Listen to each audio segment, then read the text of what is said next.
Look up at the night sky. What do you see? For thousands of years, humanity didn't just see pinpricks of light. We saw stories. We traced heroes with our fingers, mapped out monsters among the stars, and gave names to the wanderers in the dark. The sky was a grand celestial storybook filled with gods and legends that helped us make sense of our world and our place within it. But what happens when the telescope turns toward those same stars and reveals a different story, one not of myth, but of math, not of poetry, but of physics? Suddenly, the tales we've told for generations stand face to face with hard scientific truth, and that's where things get truly fascinating. In this video, we're setting off on a journey through one of the most compelling intersections of human culture and cosmic discovery, the place where ancient sky lore meets modern astronomy. We'll explore how Greek myths woven into the constellations of the zodiac clash with what we now know about planetary motion and stellar distances. We'll hear indigenous stories that challenge Western scientific models and offer entirely different ways of understanding celestial phenomena. From the moon's violent birth to the true nature of black holes, we'll uncover how our oldest stories often contradict our newest discoveries and what that tension tells us about ourselves. By the time we're done, you won't just see the night sky as a collection of stars and planets. You'll see it as a living record of human imagination, curiosity, and contradiction. You'll understand that science doesn't erase myth, it converses with it, and whether you're someone who loves the romance of the old stories or the clarity of empirical truth, there's a place for you in this exploration. So settle in, we're about to dive deep into the mysteries where folklore meets fact, and where the universe becomes more wondrous with every new layer we uncover. Long before the first telescope was ever pointed skyward, humans across the globe were already master astronomers, weaving intricate stories into the very fabric of the night. For ancient civilizations, the stars were not distant, impersonal points of light. They were a living, breathing part of their world, a celestial canvas onto which they projected their gods, their fears, their histories, and their hopes. This was the birthplace of celestial storytelling, a universal human impulse to find pattern and meaning in the cosmos. In Mesopotamia, the cradle of civilization, priests meticulously charted the movements of planets they believed were divine beings. The planet Venus, for instance, was not a rocky world but the radiant goddess Ishtar, whose appearances in the morning and evening sky were interpreted as omens of love, war, and the fate of kings. Their detailed astronomical records, etched into clay tablets, were less about scientific discovery and more about divining the will of the gods, directly linking celestial events to earthly outcomes. This deep connection between the heavens and human affairs was a common thread across the world. Far across the ocean, the Maya of Mesoamerica developed an incredibly sophisticated calendar system based on their celestial observations. They too tracked Venus with astonishing precision, but their interpretation was deeply pragmatic. The Maya believed the appearance of Venus as the morning star was an inauspicious time, often associated with chaos and conflict. Their rulers would sometimes even schedule military campaigns based on the planet's position, believing its celestial influence could sway the outcome of battle.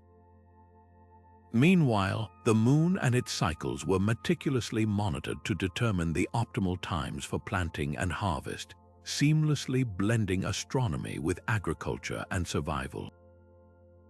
These narratives were far more than simple entertainment or primitive superstition. They formed the very backbone of early cosmology, religion, and societal structure. They were a form of proto-science, humanity's first brave attempt to impose order on a vast and often frightening unknown.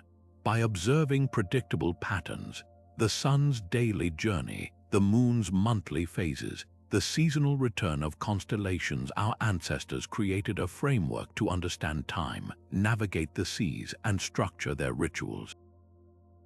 The stories gave a name and a reason to the unexplainable, transforming random celestial events into a coherent, meaningful order.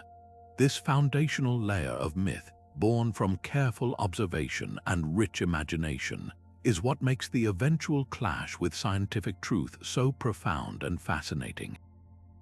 It sets the stage for a monumental shift in perspective, where the personal, story-driven cosmos of our ancestors meets the impersonal, evidence-based universe revealed by modern science. Now consider the moon's surface, that familiar landscape of light and shadow we see every night. For countless generations, the patterns we call the man in the moon were not just random shapes, they were the visage of a deity, the scars of a celestial battle, or the markings of a divine animal. In Chinese folklore, those dark plains were the image of a goddess mixing an elixir of immortality. For many Native American tribes, the craters were the imprint of a mischievous hare. These interpretations infused the moon with personality and intention, a conscious being watching over the night. But the scientific narrative offers a far more dramatic, albeit impersonal, origin story. The leading theory, known as the giant impact hypothesis, paints a cataclysmic picture of the early solar system. Imagine a young, still molten Earth, not long after its formation, sharing its orbit with a rogue planetary body scientists have named Theia, roughly the size of Mars. In a cosmic collision of almost unimaginable violence, Theia sideswiped our planet, not with a direct hit, but a glancing blow that vaporized a significant portion of both worlds. This apocalyptic event ejected a colossal cloud of superheated rock and dust into orbit around the wounded Earth. Over millions of years, through the relentless force of gravity, this ring of debris coalesced, cooling and clumping together to form the moon we know today. This explanation stands in stark opposition to the serene, purposeful birth described in myth. There is no chariot, no godly essence, only a chaotic and violent accident of celestial mechanics. This fundamental contradiction forces a fascinating question. Can the moon's profound spiritual and cultural significance survive this knowledge of its violent, random birth? The answer isn't a simple yes or no. Instead, it invites a richer, more layered appreciation. The moon's gravitational pull does indeed govern the tides, as many ancient cultures surmised, though they attributed it to a deity's will rather than a fundamental physical force. Its phases do mark the passage of time, providing the basis for calendars long before mechanical clocks, even if we no longer see a goddess waxing and waning. The craters are indeed scars, but from eons of asteroid impacts in the chaotic early solar system, not the features of a face. Recognizing the scientific truth doesn't erase the poetry, it adds another dimension to it. The moon becomes a monument to a pivotal moment in our planet's own history, a permanent reminder of a trauma that ultimately may have stabilized Earth's rotation and made life possible. We can still feel the awe our ancestors felt, but now it's directed at the immense power of the forces that shaped our world and its companion, and the incredible journey from that cloud of debris to the serene, beautiful orb that inspires poets and scientists alike. This deep-seated human desire to find patterns and meaning in the cosmos finds one of its most enduring expressions in the practice of astrology, a system that for thousands of years has claimed that the positions of the sun, moon, and planets at the moment of our birth can map out our personality and even dictate our destiny. At the heart of this belief lies the zodiac, a celestial belt divided into 12 distinct sections, each named after a constellation and rich with mythological heritage. The story of Ares, for instance, is directly tied to the legend of the Golden Fleece from Greek mythology, a magical ram whose sacrifice and subsequent placement among the stars was meant to be a story of heroism and quest, not a determinant of human temperament. Similarly, the constellation of Leo is tied to the Nemean lion, a beast slain by Hercules as one of his legendary labors. These constellations were originally used by ancient Babylonian astronomers as a convenient way to track the sun's apparent path through the sky over the course of a year, a tool for creating calendars and predicting seasonal changes. The Greeks later adopted this system and infused it with their own rich pantheon of myths, personifying the star patterns and weaving them into their cultural fabric. It was a beautiful merging of astronomy and narrative, a way to remember the stars by attaching them to unforgettable stories. The fundamental premise of astrology rests on the idea that these constellations form a fixed, eternal backdrop against which the planets move, and that their alignment at a specific time and place holds a unique, influential power. However, modern astronomy reveals a cosmos that is far from static. The Earth, in its rotation, behaves like a slowly wobbling top, a phenomenon known as axial precession.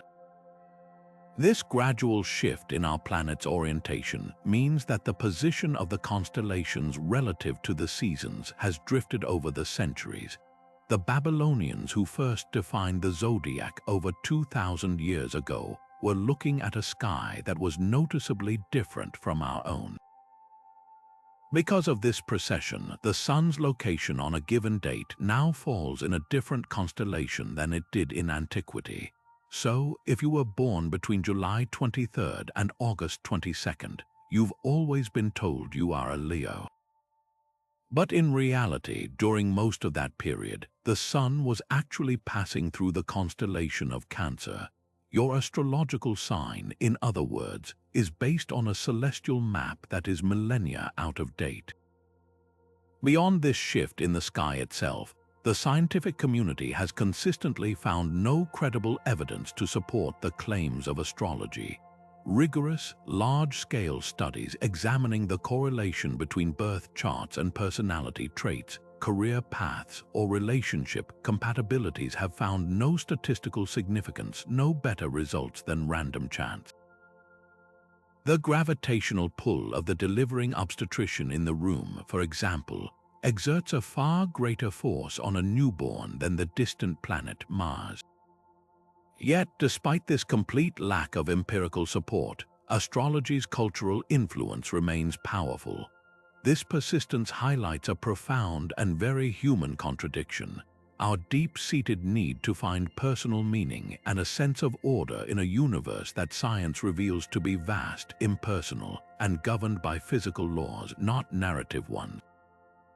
Astrology fulfills a longing for guidance and a connection to something larger than ourselves, offering a framework for self-reflection and understanding that is often more comforting and immediately accessible than the complex equations of astrophysics.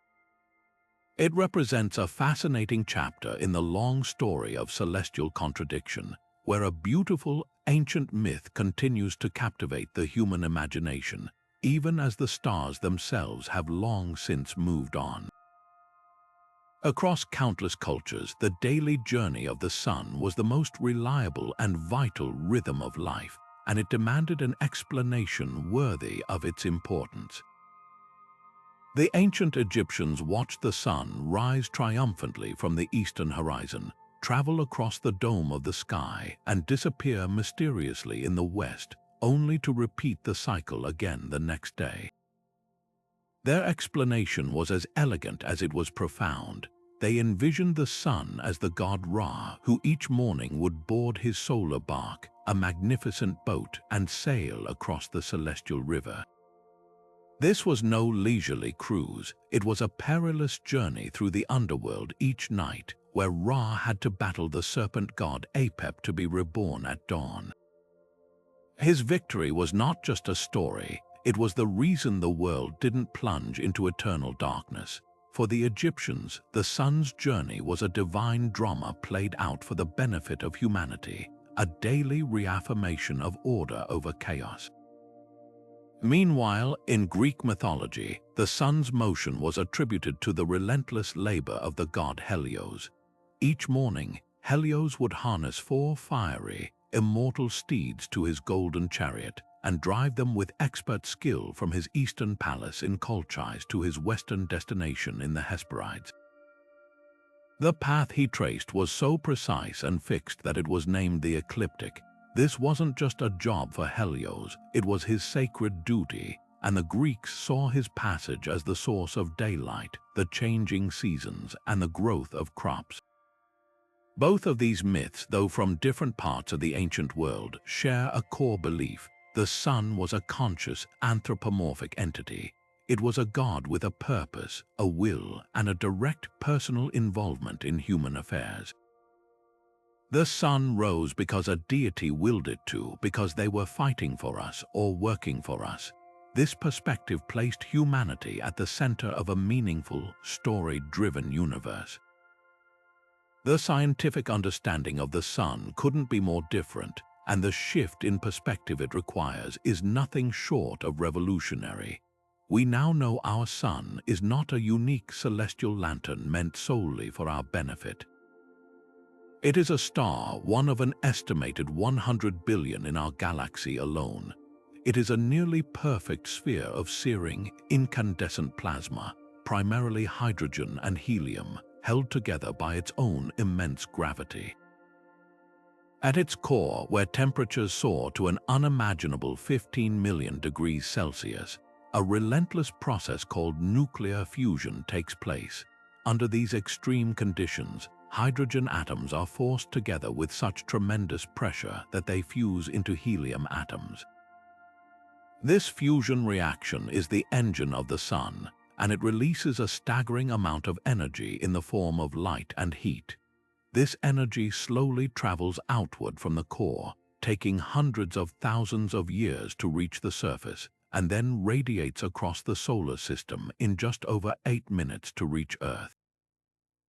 Furthermore, the entire cosmic dance was fundamentally misunderstood by our ancestors.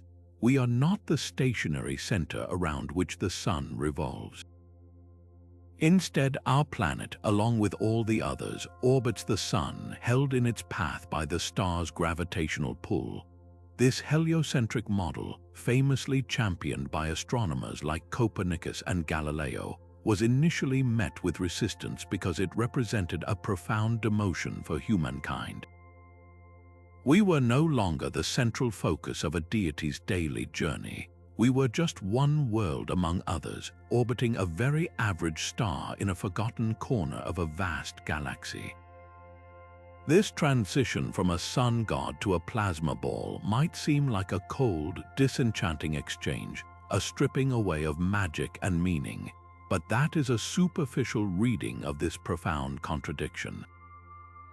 The scientific reality, when fully appreciated, inspires a different kind of awe, one based not on fear or flattery, but on humble wonder.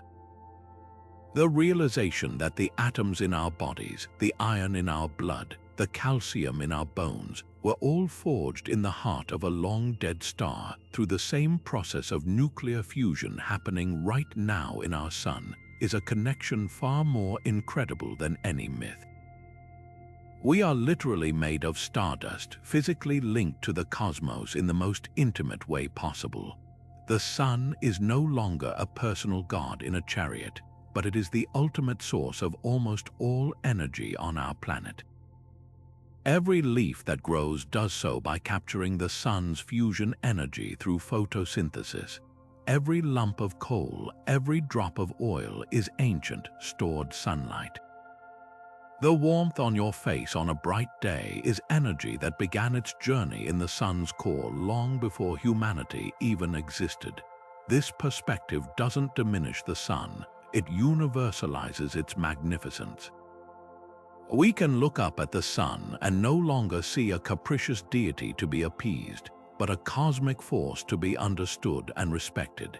It invites us to see ourselves not as the privileged audience for a divine performance, but as conscious participants in a vast, interconnected, and breathtakingly beautiful universe. The myth gave us a story to explain the light. Science gives us the tools to understand the light, and in doing so, reveals a narrative of cosmic connection that is, in its own way, just as poetic. Few sights in the ancient sky provoked as much universal dread as the sudden, ghostly apparition of a comet. Unlike the fixed and predictable stars, these visitors seemed to arrive without warning, their ethereal tails slicing across the established order of the heavens like a fiery sword. To civilizations around the world, this was not a random astronomical event. It was a direct message from the gods, and it was almost never good news. The Romans saw comets as the souls of deceased emperors ascending to the heavens, but more often they were viewed as portents of impending doom, the death of a king, the outbreak of a plague, or the fall of an entire empire. When William the Conqueror invaded England in 1066, the appearance of Halley's comet was seen as a divine endorsement of his claim to the throne, a celestial sign that cemented his victory and foreshadowed the end of the Anglo-Saxon era. This fear was deeply embedded in the cultural psyche, so much so that even centuries later, William Shakespeare gave voice to it in his play Julius Caesar, where a character warns, "When beggars die, there are no comets seen, the heavens themselves blaze forth the death of princes." For the bard, as for his audience, comets were the ultimate heralds of tragedy, blazing stars whose sole purpose was to signal catastrophe for the high and mighty.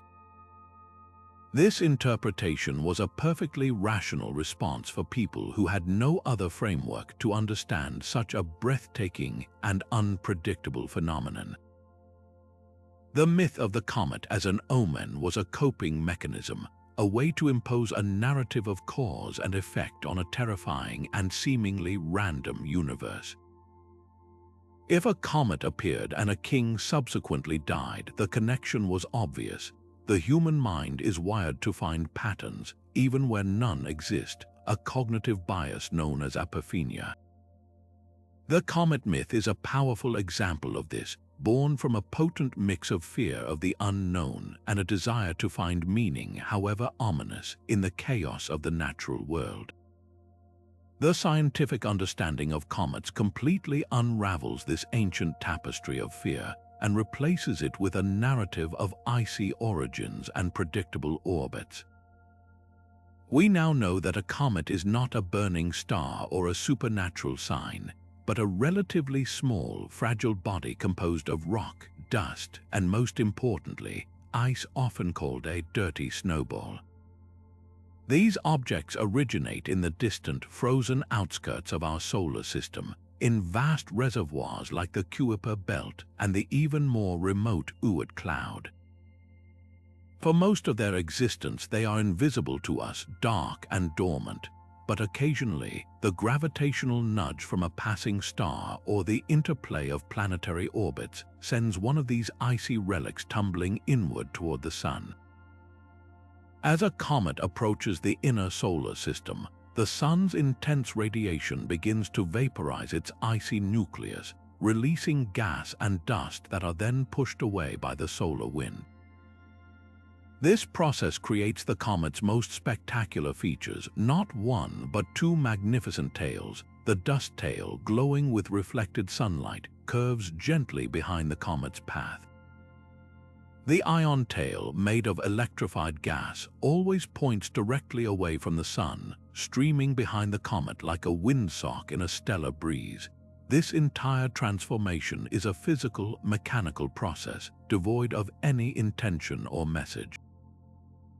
The most profound shift in our relationship with comets came with the work of the English astronomer Edmund Halley. Using Isaac Newton's new laws of motion and gravity, Halley calculated the orbits of several historical comets and realized that the bright comets reported in 1531, 1607, and 1682 were, in fact, the same object returning on a predictable 76-year cycle. He successfully predicted it would return in 1758, and when it did, the comet was named in his honor. Halley's Comet, perhaps the most famous celestial omen in history, was thus transformed from a symbol of unpredictable divine wrath into a clockwork marvel of celestial mechanics, its visits forecastable with astronomical precision. This was a monumental victory for science, demystifying one of the sky's most feared phenomena and replacing superstitious dread with calculable expectation. Yet, even with this complete scientific understanding, the emotional and cultural power of a comet's visit has not entirely vanished. The appearance of a bright comet like Hale-Bopp in 1997 or Neowise in 2020 still captivates millions around the globe, prompting people to gather on hilltops and gaze in collective wonder. The fear may be gone, but the awe remains, transformed from a dread of impending disaster to a reverence for the beauty and grandeur of the cosmos. We now understand that comets are more than just icy wanderers. They are ancient archivists of the solar system. Contained within their pristine ice are clues to the very building blocks of planets, and perhaps even the organic compounds that seeded life on Earth. The European Space Agency's Rosetta mission, which landed a probe on a comet, was driven by this desire to touch a piece of primordial history. The contradiction between the ancient myth and the modern scientific truth reveals a fascinating evolution in human thought. The myth emerged from a place of fear and a need to explain the unknown through story. Science emerged from curiosity and a need to explain the unknown through evidence. One gave us a narrative to cope with fear, the other gives us a methodology to satisfy curiosity. But both responses ultimately spring from the same source, a profound sense of wonder when confronted with the majesty of the universe. We no longer see a comet as a portent of a king's death, but we can still appreciate why our ancestors did. And in that appreciation, we can recognize that while our explanations have changed, our capacity for awe is a constant, connecting us across the centuries to every human who has ever looked up at a stranger in the sky and felt the world shift just a little. But our own galaxy, that breathtaking river of light we call the Milky Way, has inspired some of humanity's most beautiful and varied origin stories. The ancient Greeks gave us a tale that is both intimate and dramatic.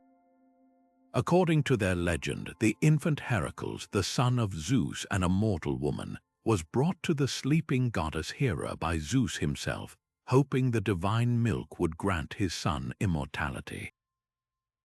When Hera awoke and pushed the unknown child away, her milk sprayed across the heavens, creating the faint, luminous band that arcs across the night sky. They named it Galaxia's Kyklos, or the Milky Circle, a name that endures to this day. This story, like so many myths, uses the familiar, a mother's milk, to explain the unfamiliar grandeur of the cosmos. But the Greeks were far from alone in their celestial storytelling.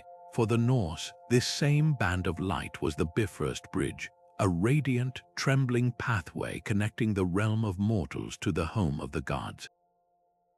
In Japanese mythology, it was the celestial river Amenagawa, separating two star-crossed lovers, the deities Oriheim and Hikoboshi, who are allowed to meet just once a year, a story celebrated during the Tanabata festival. Across the Atlantic, many Native American tribes saw it as a pathway of spirits, a road along which souls traveled to the afterlife. These narratives, though culturally distinct, share a common thread. They all looked at that same mysterious glow and saw something profoundly significant, a connection between our world and something greater, a story written in light. The scientific revelation of the true nature of the Milky Way is a story of its own, one of gradual discovery and shifting perspective. For centuries, even with early telescopes, its essence remained a mystery. It wasn't until the early 17th century that Galileo Galilei, turning his primitive spyglass toward the hazy band, made a revolutionary discovery. He saw that the Milky Way was nothing else but a mass of innumerable stars planted together in clusters, resolving the glow into countless individual points of light. This was the first crucial step in demystification. The next great leap came in the 18th century with the astronomer William Herschel. By meticulously counting stars in different regions of the sky, he attempted to map the shape of our star system, envisioning a grinder-shaped universe with the sun near its center. His vision was limited, but the idea of a vast, structured collection of stars was born.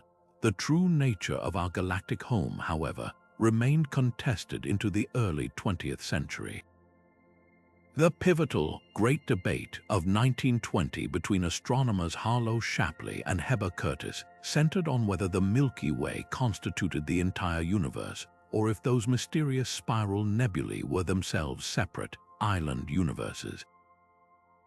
The debate was finally settled when Edwin Hubble, using the powerful Hooker telescope, identified Cepheid variable stars in the Andromeda Nebula, proving it was far beyond the confines of our own galaxy. We suddenly understood our place in a much vaster cosmos. The modern scientific view is breathtaking in its scale and dynamism. We now know we live in a barred spiral galaxy, a colossal disk of gas, dust, and between 100 and 400 billion stars, all orbiting a common center. Our solar system resides in one of the galaxy's quieter spiral arms, about 27,000 light-years from the core. From our vantage point inside this disk, we look out through its plane, and the combined light of these innumerable distant stars is what we perceive as the faint, cloudy band of the Milky Way. It is a simple matter of perspective. We are inside the storybook, looking at its pages from within.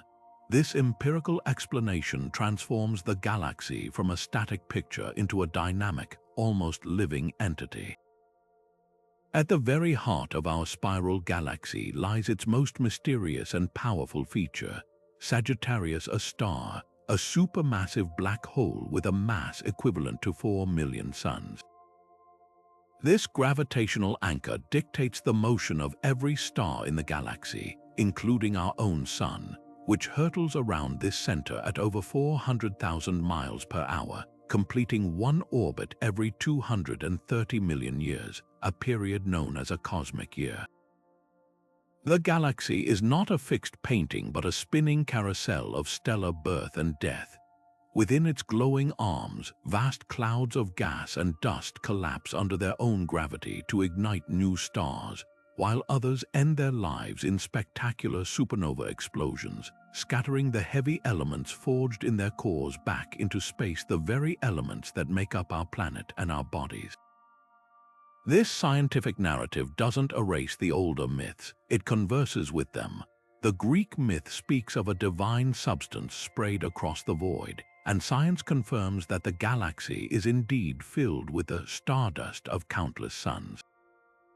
The Norse saw a bridge to another world, and in a way, our understanding of the galaxy's structure does connect us to a wider universe of hundreds of billions of other galaxies. The indigenous stories of a path for souls find a strange echo in the concept of a gravitational path orbiting a central power. The contradiction here is not one of cancellation, but of expansion. The myths offered a beautiful human-scale story to explain what they saw. Science offers a majestic, cosmic-scale story that is, in its own right, filled with awe and wonder. One is a story of meaning, the other a story of mechanism.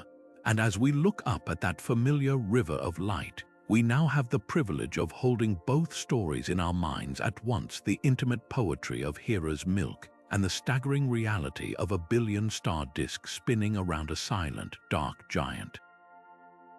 Imagine the terror of an ancient people going about their daily lives when, without warning, the sun begins to vanish from the sky.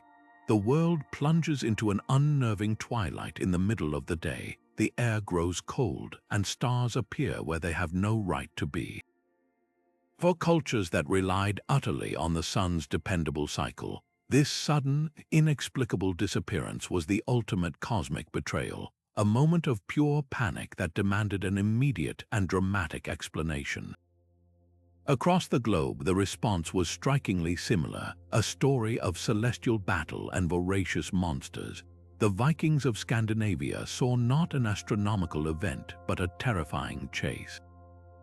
They believed the sky was haunted by two monstrous wolves, Skurll and Hati. Skurll's sole purpose was to pursue the sun, while his brother Hati chased the moon. An eclipse, whether solar or lunar, was the heart-stopping moment when one of these beasts finally caught its prey, its jaws closing around the brilliant disk, threatening to devour it and plunge the world into eternal night. To save the day, the people would erupt into a cacophony of noise, shouting, banging pots and pans, and clashing weapons, to frighten the wolf into releasing its prize and restoring light to the world. On the other side of the planet, ancient Chinese astronomers recorded eclipses as early as over 4,000 years ago, and their interpretation was no less dramatic. They saw a celestial dragon, a creature of immense power and myth, attacking and consuming the sun. The response was a formal, state-sanctioned ritual. The emperor, as the son of heaven, held the responsibility of intervening. Court astronomers would work frantically to predict the event, and when it began, the entire imperial court would mobilize. Drums were beaten, gongs were struck, and archers would fire volleys of arrows into the sky to scare the dragon away and force it to spit out the sun. This wasn't mere superstition. It was a crucial act of cosmic maintenance, a ritual that reinforced the emperor's role as the vital link between heaven and earth, whose actions could literally save the world from darkness. These myths, from the Norse wolves to the Chinese dragon, represent humanity's first, most instinctive attempt to explain the terrifying unknown. They personified the cosmos, filling it with creatures and conflicts that mirrored the struggles of life on Earth. An eclipse wasn't a cold, mechanical alignment. It was a story, a battle between light and dark playing out on the grandest stage imaginable. The rituals that accompanied these events were a way to actively participate in that story, to fight back against the darkness and help the light triumph. They provided a framework for action in the face of overwhelming fear, transforming passive terror into communal, purposeful resolve. The scientific understanding of an eclipse completely rewrites this ancient, dramatic script, replacing mythical beasts with the serene, predictable motions of celestial bodies. A solar eclipse, the most awe-inspiring of the two, is not a monster eating the sun, but a breathtaking cosmic coincidence. It occurs when the new moon passes directly between the Earth and the sun, casting its shadow upon our planet. The reason this is so spectacular and why it doesn't happen every single month is a matter of exquisite alignment. The moon's orbit around Earth is tilted by about 5 degrees relative to Earth's orbit around the sun. Most of the time, the new moon passes either above or below the sun from our perspective, but roughly 2 to 5 times a year, the orbits align perfectly at the points called nodes, and the moon's shadow touches the Earth, creating a solar eclipse. The sheer perfection of the scale is what makes totality possible. The sun is about 400 times wider than the moon, but it also happens to be about 400 times farther away. This means that from our vantage point on Earth, the two disks appear almost exactly the same size in the sky, allowing the moon to cover the sun completely while revealing its ethereal outer atmosphere, the corona. A lunar eclipse, often called a blood moon for the coppery red glow the eclipsed moon takes on, has a different but equally mechanical explanation. This occurs during a full moon when Earth moves directly between the sun and the moon. Instead of the moon's shadow falling on Earth, it is Earth's shadow that falls upon the moon. The red color is not a sign of anger or blood, but a beautiful light show caused by our own atmosphere. As sunlight passes through the ring of Earth's atmosphere, the air scatters the shorter, bluer wavelengths of light, while the longer, redder wavelengths are bent or refracted onto the surface of the moon. It is the combined light of every sunrise and sunset on Earth happening simultaneously, projected onto the lunar surface. This scientific knowledge did not simply appear. It is the culmination of centuries of observation and mathematical genius. Ancient astronomers like the Babylonians began to detect patterns, noting that eclipses recur in cycles, the most famous being the Saros cycle, a period of approximately 18 years, 11 days, and 8 hours after which the Sun, Earth, and Moon return to nearly the same relative geometry, and a very similar eclipse occurs. This predictive power was the key that unlocked the mystery. We no longer need to fear the dragon or frighten the wolf because we can calculate the exact second an eclipse will begin and end from now until millennia into the future. The fear has been replaced by anticipation, and the ritualistic banging of pots has been replaced by the quiet hum of computers and the excited chatter of thousands of eclipse chasers traveling across the globe to stand in the path of totality. This shift from myth to mechanism represents one of the most profound transitions in human history, but it is not a simple story of science extinguishing wonder. The contradiction here is not a battle between right and wrong, but a dialogue between two different ways of knowing.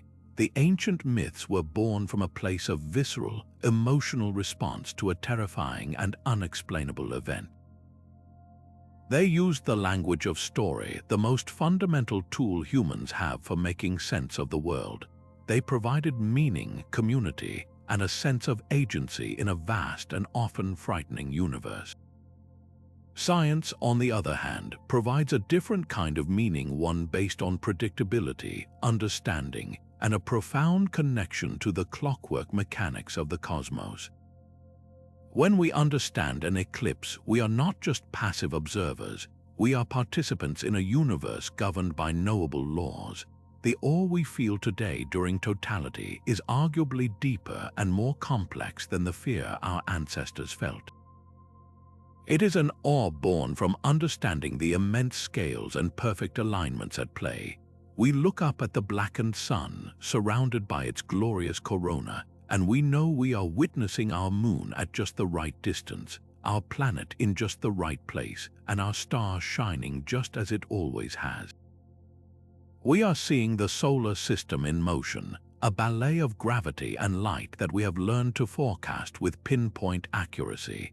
The mythical stories of wolves and dragons do not seem foolish to us now, they seem deeply human. They remind us of our shared history of looking up at the sky and trying to find our place within it. And while we may no longer believe a dragon is eating the sun, we can still stand in the moon's shadow and feel a connection to every human who has ever gazed in wonder at the darkened sky. Whether in terror or in triumph, each of us trying to comprehend the magnificent cosmic events unfolding above our heads. To the sharp-eyed observers of the ancient world, a handful of stars simply refused to follow the rules. While the vast celestial tapestry rotated with predictable, clockwork precision each night, these few points of light had a mind of their own. They would drift slowly against the fixed backdrop of constellations, sometimes even pausing to reverse course in mysterious loops. The Greeks, in their quest to understand this perplexing motion, gave these rule breakers a name that has endured for millennia, planetes, meaning wanderers. This wasn't just a casual label, it was a fundamental classification that set them apart from orderly, predictable fixed stars, but to simply call them wanderers wasn't enough. Their seemingly capricious, intelligent paths demanded a grander explanation, one that reflected their perceived power and influence. The Romans, inheriting and refining Greek astronomy, looked at the blood-red wanderer and saw the embodiment of their god of war, fierce, aggressive, and unyielding.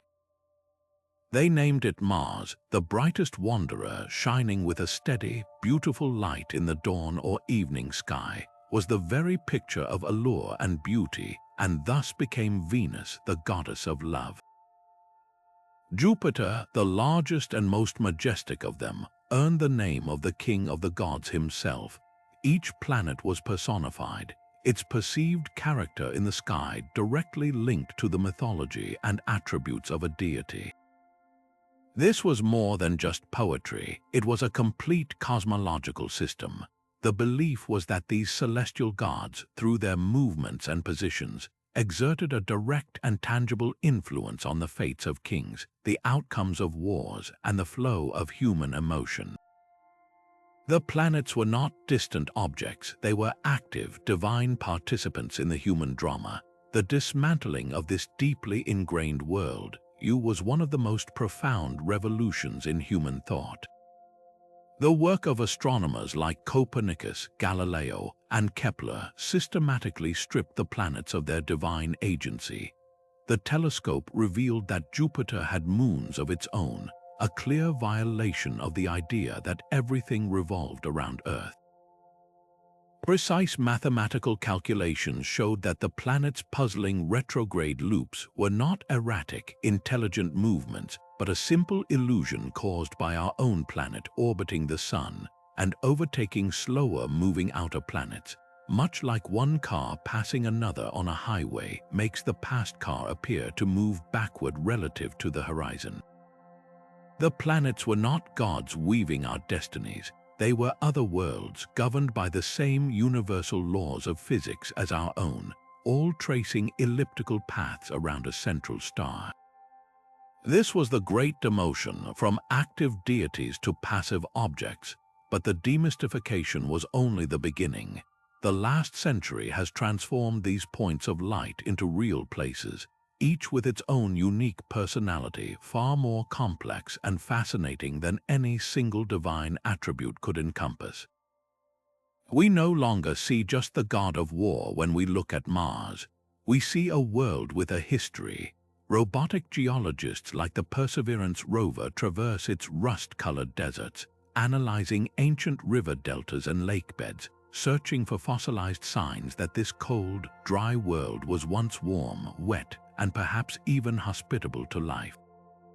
Its giant volcanoes, like Olympus Mons, stand as silent monuments to a more geologically active past, and its thin atmosphere whispers of a catastrophic climate change that stripped the planet of its potential. The love goddess Venus, when visited by space probes, revealed herself to be a hellscape of crushing pressure and scorching temperatures under thick clouds of sulfuric acid, a terrifying lesson in a runaway greenhouse effect. The mighty Jupiter was unveiled by missions like Voyager and Juno not as a serene king, but as a chaotic, swirling giant of violent storms, a powerful magnetic field, and a complex family of moons, some of which, like Europa, hide vast subsurface oceans that are among the most promising places to search for life beyond Earth. And yet, despite this avalanche of scientific data that has replaced myth with geology and divine influence with orbital mechanics, the ancient names have stuck. We still call the red planet Mars. We still refer to the morning star as Venus. This persistence is a beautiful and powerful form of cultural continuity. The old symbols forged in firelight and wonder have been filled with new empirical meaning. The name Mars no longer conjures only a deity guiding battles. It now also evokes the image of a helicopter ingenuity flying through the thin air and a rover drilling into ancient rock. Venus is no longer just a symbol of beauty. It is a cautionary tale of a climate gone horribly wrong. The mythology provides a timeless, humanizing bridge to these distant worlds. It connects our modern, scientific curiosity directly back to the first stargazers who looked up and wondered. We haven't erased their stories, we have built upon them, layering hard-won data onto a foundation of ancient narrative. The contradiction between the mythical wanderer gods and the real, physical worlds is not a conflict to be resolved, but a dialogue to be celebrated.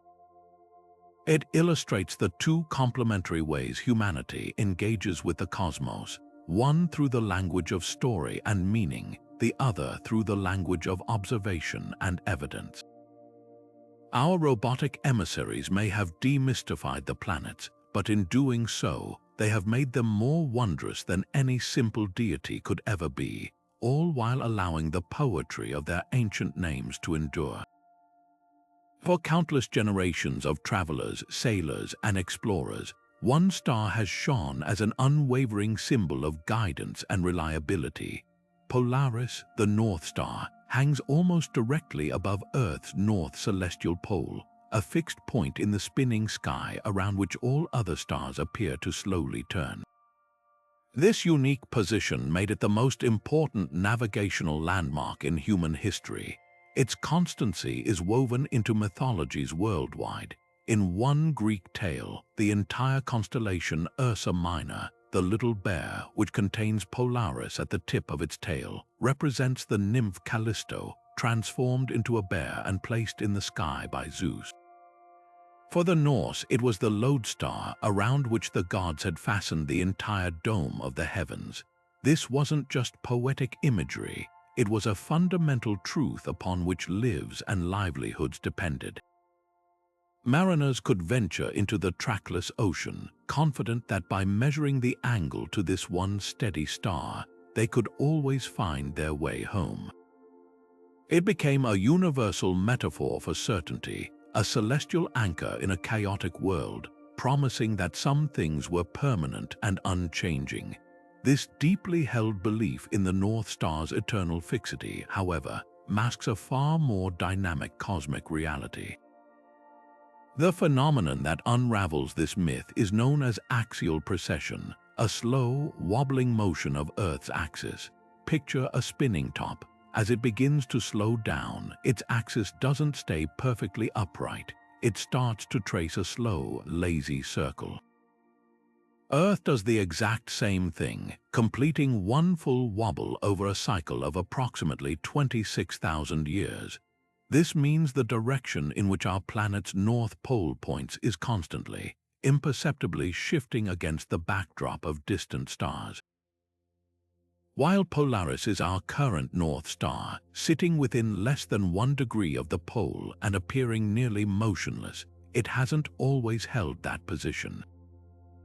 Roughly 5,000 years ago, when the ancient Egyptians were building their pyramids, the north celestial pole was occupied by a different star entirely, Thuban, in the constellation Draco. For the pyramid builders, Thuban was their unmoving guide, their constant in the heavens, and in about 12,000 years, the Earth's wobble will have carried the pole to a position close to the brilliant star Vega in the constellation Lyra. One day, Vega will be the North Star, and Polaris will have drifted off into the spinning celestial dance like all the others. This scientific understanding introduces a profound and humbling contradiction. The very symbol of constancy is itself transient. The North Star is not a fixed point but a temporary title, a role passed from one star to another over millennia. This cosmic impermanence challenges not just our myths of the heavens, but our very desire for something eternal and unchanging to guide us. It reveals a universe in constant, graceful motion, where even the most seemingly stable reference points are part of a grand, slow-motion ballet. Yet, this knowledge doesn't diminish the practical wonder of celestial navigation. It deepens it. The techniques developed by ancient Polynesian voyagers who charted the vast Pacific Ocean using the stars, winds, and waves are no less brilliant because we understand the mechanics of precession. Their wisdom was based on precise observation of the sky as it was in their time. Today, modern navigators can still use a sextant to find their position by the stars. though they must now account for the fact that the celestial map slowly changes over centuries. This practice forms a beautiful bridge between ancient wisdom and modern astronomy. We can stand under the night sky, look up at Polaris, and feel a direct connection to every mariner and explorer throughout history who used that same light to find their way. But now, we also possess a deeper understanding of the magnificent, slow-turning wheel of which that star is just a temporary spoke. We get to appreciate both the practical utility it has provided for centuries and the awe-inspiring scale of cosmic time that governs its reign, a reminder that we are living in a specific, precious moment in the long, turning story of our planet and its sky. Throughout history, few celestial events have felt as personally directed as a meteor shower. Unlike the distant, placid stars, these streaks of light felt immediate and intimate, as if the sky itself was speaking directly to those below. In Norse mythology, the sudden flash of a meteor was not a random rock, but a spark flung from the mighty hammer of Thor as he fought the giants, a sign of the god's eternal battle for order against chaos. For some in medieval Christian Europe, a shower of meteors was the tears of saints, weeping for the sins of humanity, or perhaps mourning a tragedy yet to come. In various indigenous cultures across the Americas, they were seen as the campfires of ancestors, or embers rising from the celestial world to remind the living of their connection to those who had passed. These interpretations shared a common thread. They were messages. The sky was not an impersonal void but a canvas for communication, and a meteor shower was a moment of profound, albeit cryptic, dialogue between the human and the divine. This need to interpret was a way of seeking comfort, of finding a signal in the noise of a vast and often frightening universe. It transformed a random atmospheric event into a story with meaning and purpose, a narrative where humanity played a central role. The scientific explanation for these shimmering displays completely recontextualizes their origin, replacing divine messengers with a breathtakingly beautiful, yet entirely natural process. We now know that a meteor shower occurs when our planet, on its endless journey around the Sun, plows through a cloud of debris left behind by a comet. Think of a comet as a kind of dirty snowball, slowly shedding tiny particles of dust and rock as it travels along its elongated orbit. These particles, often no larger than a grain of sand, continue to trail behind the comet like a long, ethereal river of dust in space.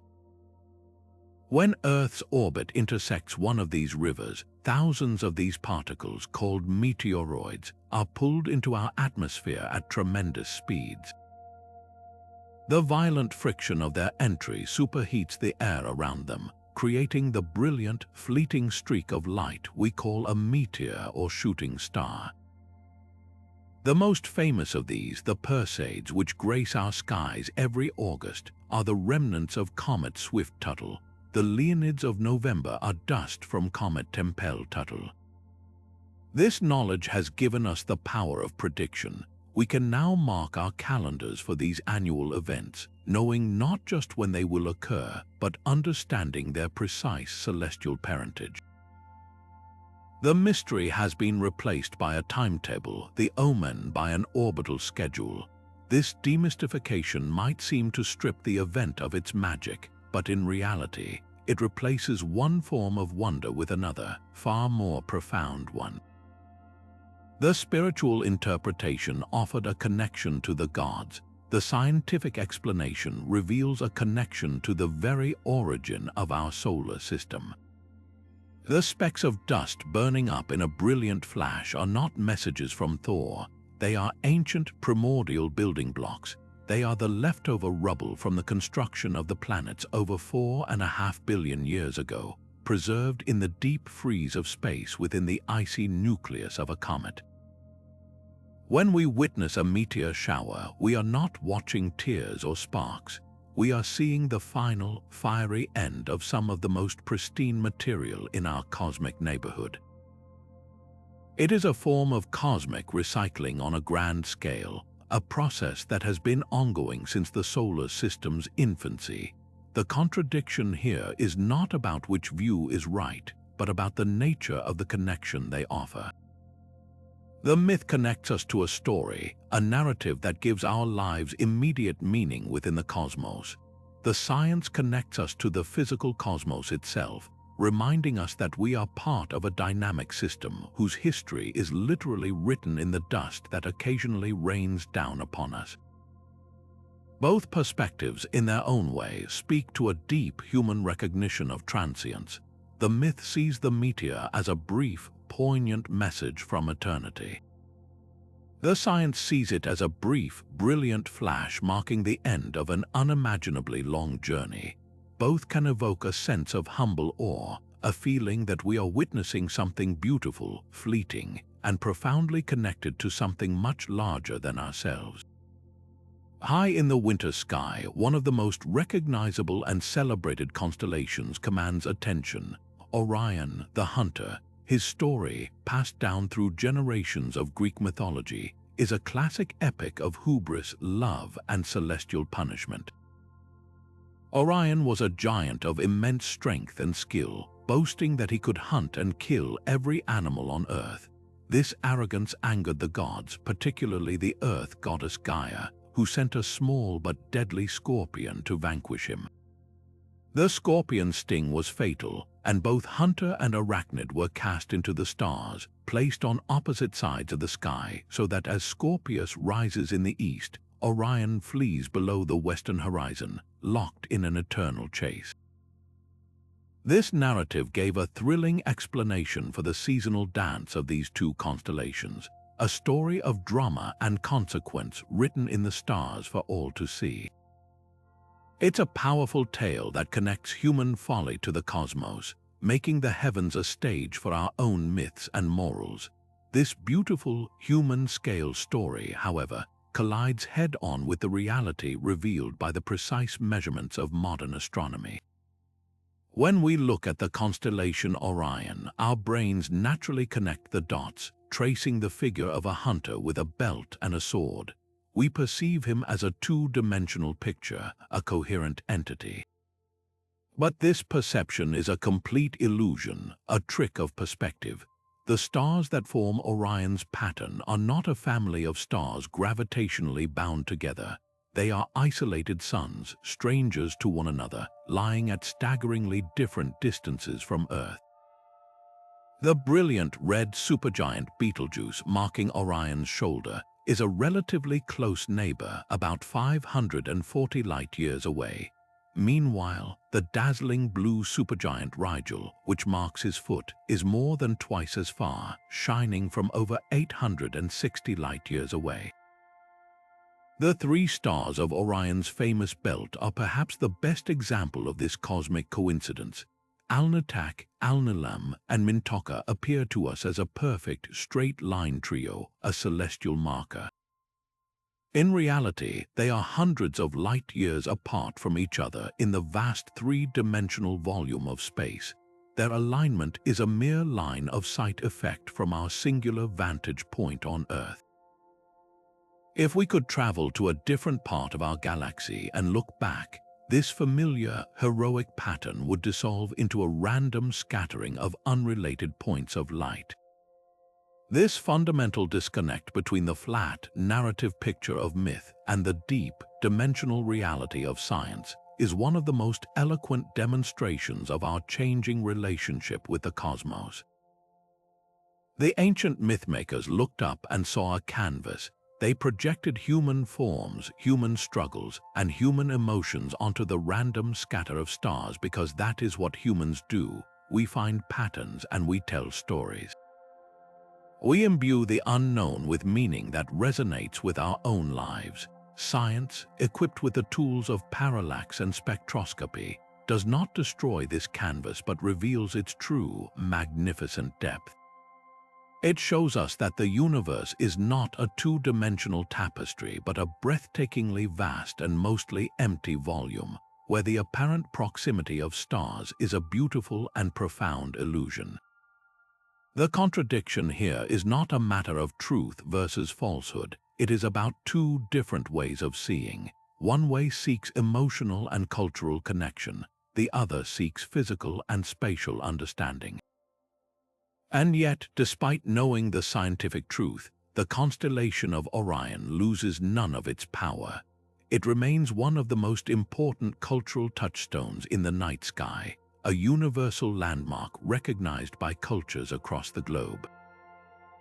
For the ancient Egyptians, the stars of Orion's belt were associated with the god Osiris, the lord of the afterlife. For the Maori of New Zealand, the constellation is known as Tortaru, and its rising signals the time to prepare the soil for planting.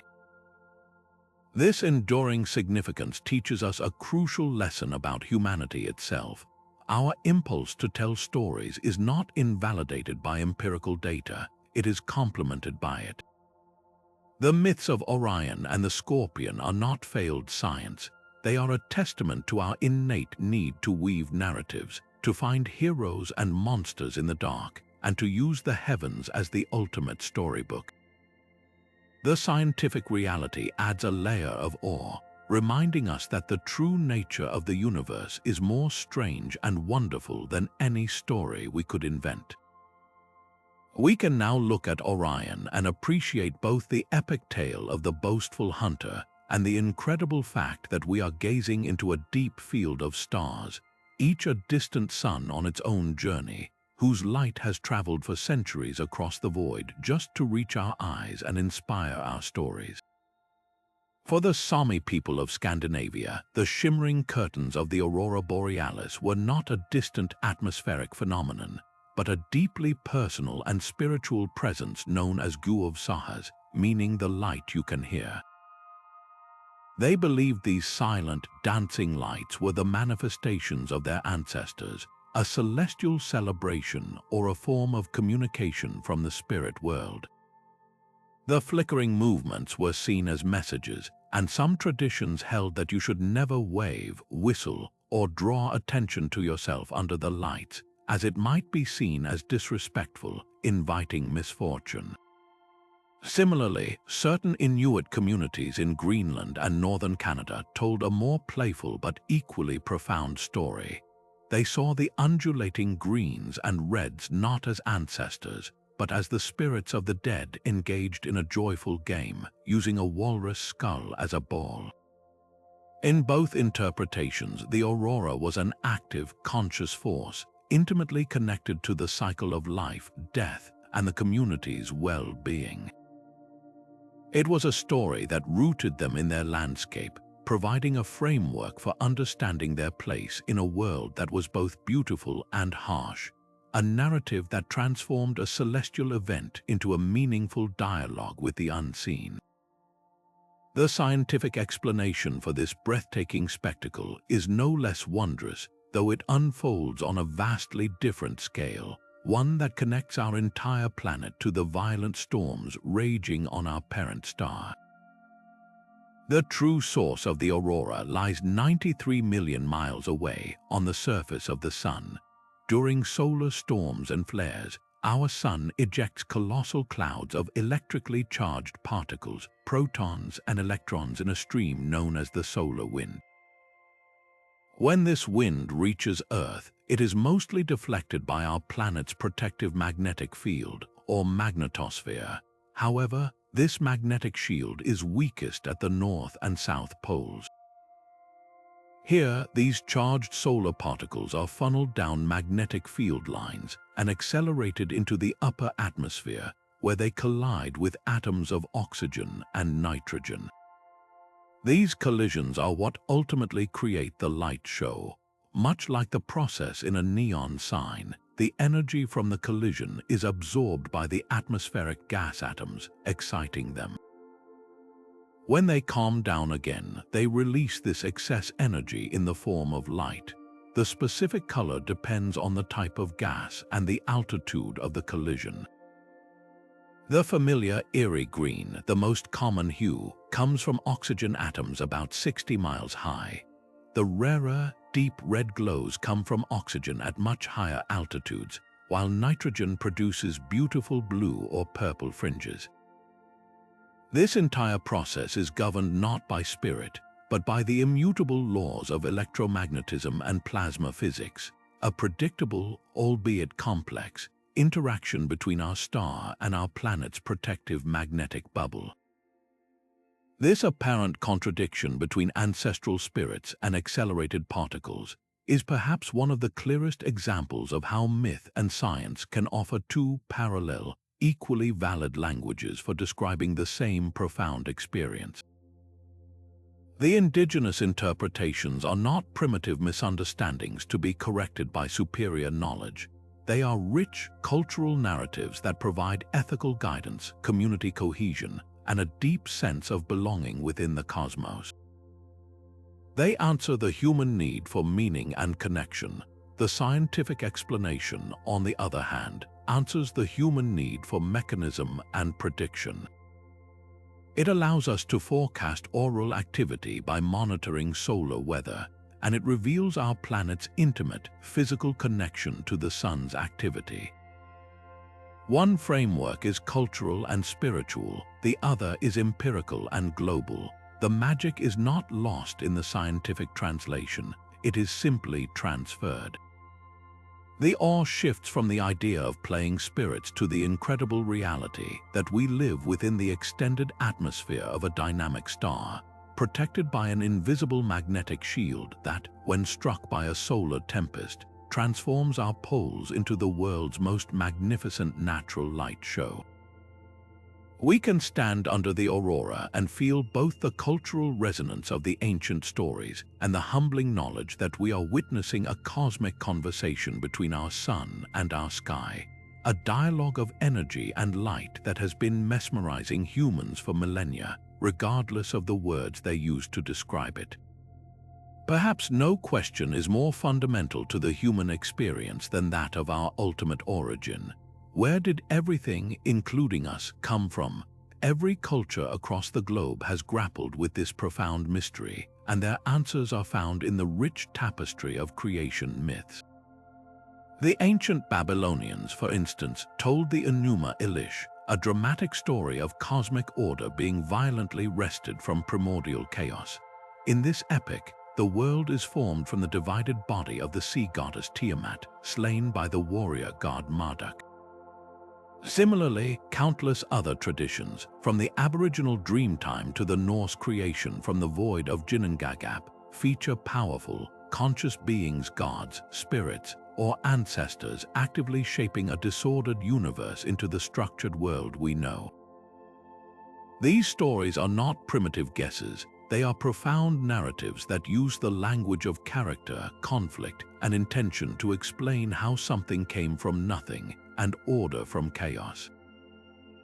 They are about establishing a sense of place, purpose, and meaning within a cosmos that can often feel vast and indifferent. They answer the why as much as the how, embedding human existence within a grand, often moral, cosmic plan. The scientific narrative of origins, the Big Bang Theory, could not present a more different picture. It begins not with a deity, but with a singularity, a point of infinite density and temperature where the known laws of physics simply break down. Then, approximately 13.8 billion years ago, this singularity underwent an incomprehensibly rapid expansion, not into space but of space itself, an event known as cosmic inflation. From that initial fiery moment, the universe cooled and expanded, allowing energy to condense into fundamental particles, which then coalesced into the first simple atoms, primarily hydrogen and helium. Over billions of years, gravity pulled these primordial gases together to form the first stars, whose violent lives and deaths in supernova explosions forged the heavier elements, the carbon in our bones, the oxygen we breathe, and scattered them across space to eventually form new stars, planets, and us. This story is not one of intention or design, but of mechanism and probability. It is a story told not through epic poetry, but through complex mathematics, the observed redshift of galaxies, and the faint afterglow of cosmic microwave background radiation, the cooled remnants of the universe's first light, which still permeates all of space. The clash between these two worldviews is not merely a disagreement over facts. It is a fundamental tension between two different ways of knowing. Myth seeks meaning through narrative, offering a framework for our existence that is rich with purpose, moral order, and a sense of belonging to a story larger than ourselves. It addresses the human need for why we are here. Science, in contrast, seeks mechanism through evidence, offering a framework that is based on observable, testable, and predictable natural laws. It addresses the human need to understand how we came to be. One is not simply right and the other wrong. They operate on different planes of inquiry. To dismiss creation myths as mere fairy tales is to miss their profound cultural and psychological role in helping humanity navigate its place in the cosmos for millennia. Conversely, to dismiss the Big Bang as a sterile, meaningless theory is to ignore the breathtaking grandeur and humbling scale it reveals. A universe with a beginning, a history, and a future that we are only beginning to comprehend. This profound contradiction ultimately leaves room for a more nuanced and richer understanding of existence. We do not have to choose one and discard the other. We can hold both in mind, appreciating the beautiful, meaning-laden stories our ancestors told to explain the world around them, while simultaneously marveling at the empirical journey of discovery that has allowed us to peer back almost to the very beginning of time itself. The myth gives the universe a heart, the science gives it a history. One provides a home for the human spirit, the other a map of the cosmos. Together, they represent the full spectrum of human curiosity, from our deepest yearning for purpose to our most rigorous pursuit of truth, both essential parts of our endless quest to understand the magnificent mystery of our own existence. For the sharp-eyed sky watchers of the ancient world, one of the most brilliant celestial bodies seemed to play a captivating, puzzling game of hide and seek. It would blaze with unparalleled glory in the western sky just after sunset, a beacon of the evening, only to vanish completely for a period. Then, weeks later, it would reappear with the same dazzling intensity, but now in the eastern sky, heralding the dawn. This behavior was so consistent, yet so distinct, that it was almost impossible to believe these two radiant apparitions were the very same object. To the Romans, the evening star was Vesper, a name echoing the peaceful close of day. The morning star, however, was Lucifer, the light bringer, a title that originally carried no negative connotation but simply signified the one who announced the sun's arrival. In their mythology, these were two separate divine entities, each with its own role and symbolic meaning. This dual identity was a common theme across cultures. The ancient Greeks knew them as Hesperus, the evening star, and Phosphorus, the morning star. In some traditions, they were even cast as mythological brothers, forever chasing each other across the horizon but never able to meet. This interpretation wasn't a failure of observation. It was a logical conclusion based on the evidence available. The planet's lengthy periods of absence from the sky created a natural disconnect, making the morning and evening appearances feel like entirely separate events. Myth, in its elegant way, provided a narrative to explain this celestial duality, assigning personalities and stories to make sense of the pattern. The truth, as astronomy eventually revealed, is a beautiful demonstration of orbital mechanics, a cosmic dance that perfectly explains this ancient mystery. The key lies in understanding that Venus is an inferior planet, meaning its orbit lies closer to the Sun than Earth's does. From our perspective, Venus can never wander too far from the Sun in the sky. As it travels along its orbit, it swings between our planet and the Sun, a point called inferior conjunction, and then around the far side of the Sun, known as superior conjunction. The period when it is too close to the Sun's glare from our viewpoint is when it seems to vanish. Its most spectacular appearances occur during its greatest elongations, the points where it reaches its maximum apparent distance from the Sun. When Venus is east of the Sun, it follows the Sun down after sunset, shining as the brilliant evening star. When it swings to the west of the Sun, it rises in the east just before the Sun itself, becoming the radiant morning star. Galileo Galilei's observations of Venus through his telescope in the early 17th century provided the definitive proof. He saw that Venus exhibited a full set of phases, just like our moon, cycling from a thin crescent to a full disk. This was the final, incontrovertible evidence that Venus was a spherical body orbiting the Sun, its changing appearance and position dictated entirely by its place in its orbit relative to us and our parent star. The discovery unified the two stars into one, transforming a tale of two brothers into the story of a single world on a predictable path. This particular celestial contradiction offers a profound lesson about perception and knowledge. The myth, in its attempt to explain what was seen, actually created a layer of symbolic complexity. It saw two distinct entities, two stories, two sets of meaning, where in reality there was only one planet. Science, in this case, acted as a great simplifier.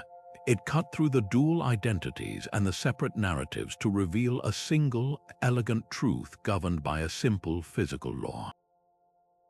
Yet, this simplification did not diminish our experience of Venus. It dramatically enriched it. We no longer see just a bright light in the twilight. We understand its motion. We can anticipate its transitions from evening to morning star, and we can spot its delicate crescent phase with binoculars, participating directly in the same observation that revolutionized astronomy 400 years ago. The myth gave us two beautiful, poetic names. Science gave us one planet with a breathtakingly coherent story. We haven't lost the poetry of Lucifer and Vesper. We've gained the deeper wonder of understanding the orbital dance that makes their shared identity possible. A perfect example of how a scientific truth can resolve an ancient duality into a far more magnificent singularity. Long before the term black hole was ever coined by physicist John Wheeler in 1967, the human imagination had already conjured visions of cosmic abysses and insatiable monsters lurking in the void. These ideas didn't spring from equations, but from a primal fear of the dark and the unknown. In various folklore traditions, tales were told of bottomless pits that could swallow entire villages, or of great beasts in the sky that devoured light itself. When fiction began to explore space, these fears evolved into science fiction tropes, voracious vortices that threatened to consume entire starships, representing the ultimate, inescapable danger of the cosmos. These were not scientific concepts. They were narrative devices, modern-day dragons placed in the celestial sea to symbolize the terrifying, unknowable aspects of the universe. This monstrous portrayal was a perfectly natural response. It gave a familiar, albeit terrifying, shape to a concept that was, at the time, purely theoretical and utterly beyond human experience. The journey from mythical monster to understood astrophysical object is a testament to the power of theoretical prediction. The idea didn't emerge from a telescope, but from the pages of Albert Einstein's theory of general relativity. His equations described gravity not as a force, but as a warping of the very fabric of spacetime by mass and energy. It was a young German physicist named Karl Schwarzschild who, in 1916, found a solution to these equations that described a point of infinite density where spacetime curvature became extreme, a concept so radical it was largely dismissed as a mathematical curiosity for decades. The true turning point came with the work of physicists like Subramanian Chandrasekhar, who calculated that a star above a certain mass could not stabilize itself as a white dwarf, and J. Robert Oppenheimer, who detailed how such a massive star would inevitably collapse under its own gravity after a supernova explosion, potentially crushing itself into a point of zero volume, a singularity. This was the birth of the modern black hole, not as a monster, but as a natural, albeit extreme, consequence of the laws of physics. The monster was being tamed by mathematics, transformed from a creature of nightmare into a predictable outcome of stellar evolution. The scientific reality of a black hole is, in many ways, far stranger and more fascinating than any fictional monster could ever be. We now understand it not as a cosmic vacuum cleaner indiscriminately sucking in everything nearby, but as a region of space where gravity is so intense that nothing, not even light, can escape from within a certain boundary called the event horizon.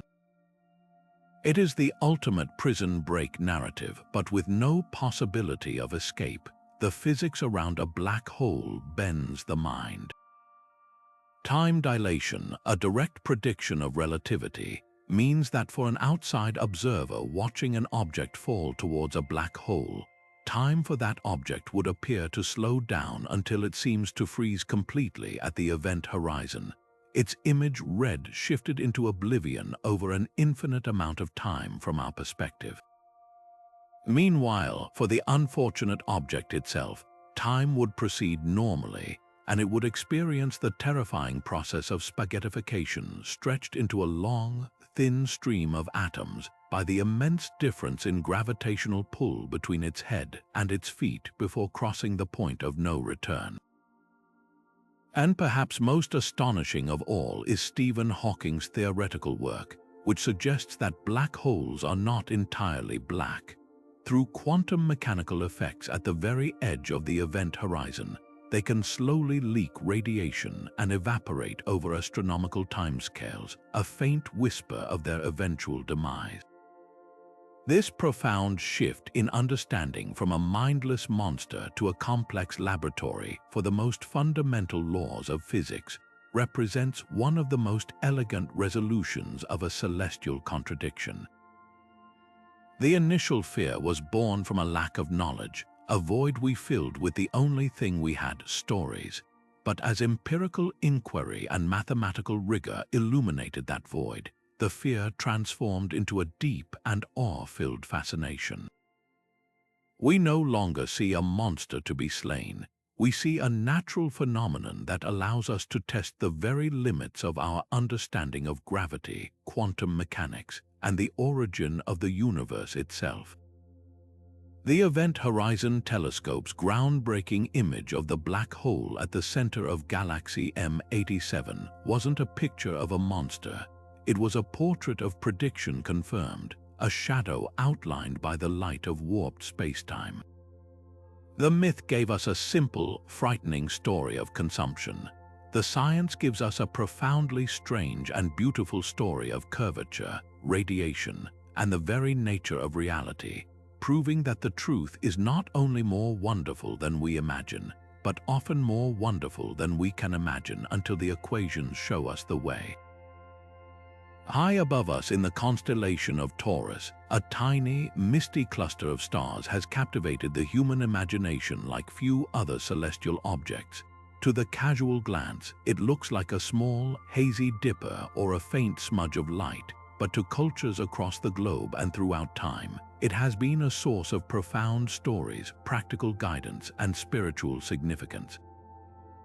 In Greek mythology, this cluster is the Pleiades, the seven sisters Maia, Electra, Taygete, Alcyone, Selene, Sterope, and Merope. Their story is a tragic and beautiful tale of pursuit and escape. They were the daughters of the Titan Atlas, and to save them from the relentless advances of the hunter Orion, Zeus first placed them in the sky as stars. But even there, Orion's constellation continues his eternal chase, forever circling them in the heavens. The Greeks explained the cluster's faintness by saying that one sister, Merope, shines with a dimmer light out of shame for being the only one to marry a mortal. This narrative is a masterpiece of celestial storytelling, using the patterns of the stars to illustrate a timeless drama of family, protection, and desire. But the reach of this star cluster story extends far beyond the Mediterranean. For the Aboriginal Australians, whose connection to the night sky is woven into the very fabric of their culture and lore, the Pleiades are not seven sisters, but a group of young women known as the Makara. In many of their Dreamtime stories, these women are also being chased by a man, represented by the constellation Orion. Their annual disappearance from the night sky in the spring is seen as them hiding from their pursuer, and their return heralds the beginning of the cool weather and the season of awakening and ceremony. Halfway across the world, the Maori of New Zealand know the cluster as Matariki. Its heliacal rising its first appearance just before dawn marks their new year, a time of remembrance, celebration, and planting. For the Japanese, it is Subaru, meaning to unite, a name now immortalized by the car company whose logo depicts these very stars. In each of these traditions, the Pleiades served a deeply practical purpose. They were a celestial calendar, their position in the sky signaling the change of seasons, the time to harvest, the time to sail, or the time to honor the dead. The cluster was more than just a picture. It was a clock, a compass, and a cultural touchstone, deeply embedded in the rhythm of human life. When we turn the powerful eye of modern astronomy toward this same cluster, the scientific reality we uncover is both congruent with and contradictory to these ancient tales. Pleiades are not a random grouping of stars that merely appear close from our viewpoint. They are a true open star cluster, a family of stars born from the same massive cloud of gas and dust roughly 100 million years ago, a mere blink in cosmic time. These are young, brilliant, and incredibly hot blue stars, blazing with fierce intensity and still swaddled in the faint, reflective nebulosity of their birth cloud. The most fascinating scientific contradiction lies in the number of stars visible. To the naked eye under pristine conditions, most people can discern 6 stars. The mythos of the Seven Sisters and the persistent reports from some ancient texts of a seventh, now lost star have sparked endless debate. Did one of the stars actually fade? Or is it simply a test of human eyesight and atmospheric conditions? The answer astronomy provides is one of expanded vision. Even a small pair of binoculars reveals dozens of stars within the cluster, and large telescopes show that it is home to over 1,000 gravitationally bound stars, all dancing together through space. The 7 is a number born from the limitation of human perception, a pattern recognized by our ancestors that became locked into story. This disparity between the mythic count and the scientific multitude is not a flaw in the old stories. It is a powerful illustration of the different ways we engage with the universe. The human eye, unaided, seeks pattern and meaning. It saw 7 sisters because that was a number and a story that resonated, that could be remembered and passed down through generations. It connected the stars to human-scale narratives of family, pursuit, and seasonal cycles. The telescope, however, is an extension of human curiosity, a tool that bypasses the limitations of our biology to reveal a deeper, more complex truth. It shows us a dynamic stellar nursery, a gravitational family whose true nature is far grander than the simple number 7. This doesn't invalidate the myth. It adds a magnificent new chapter to it.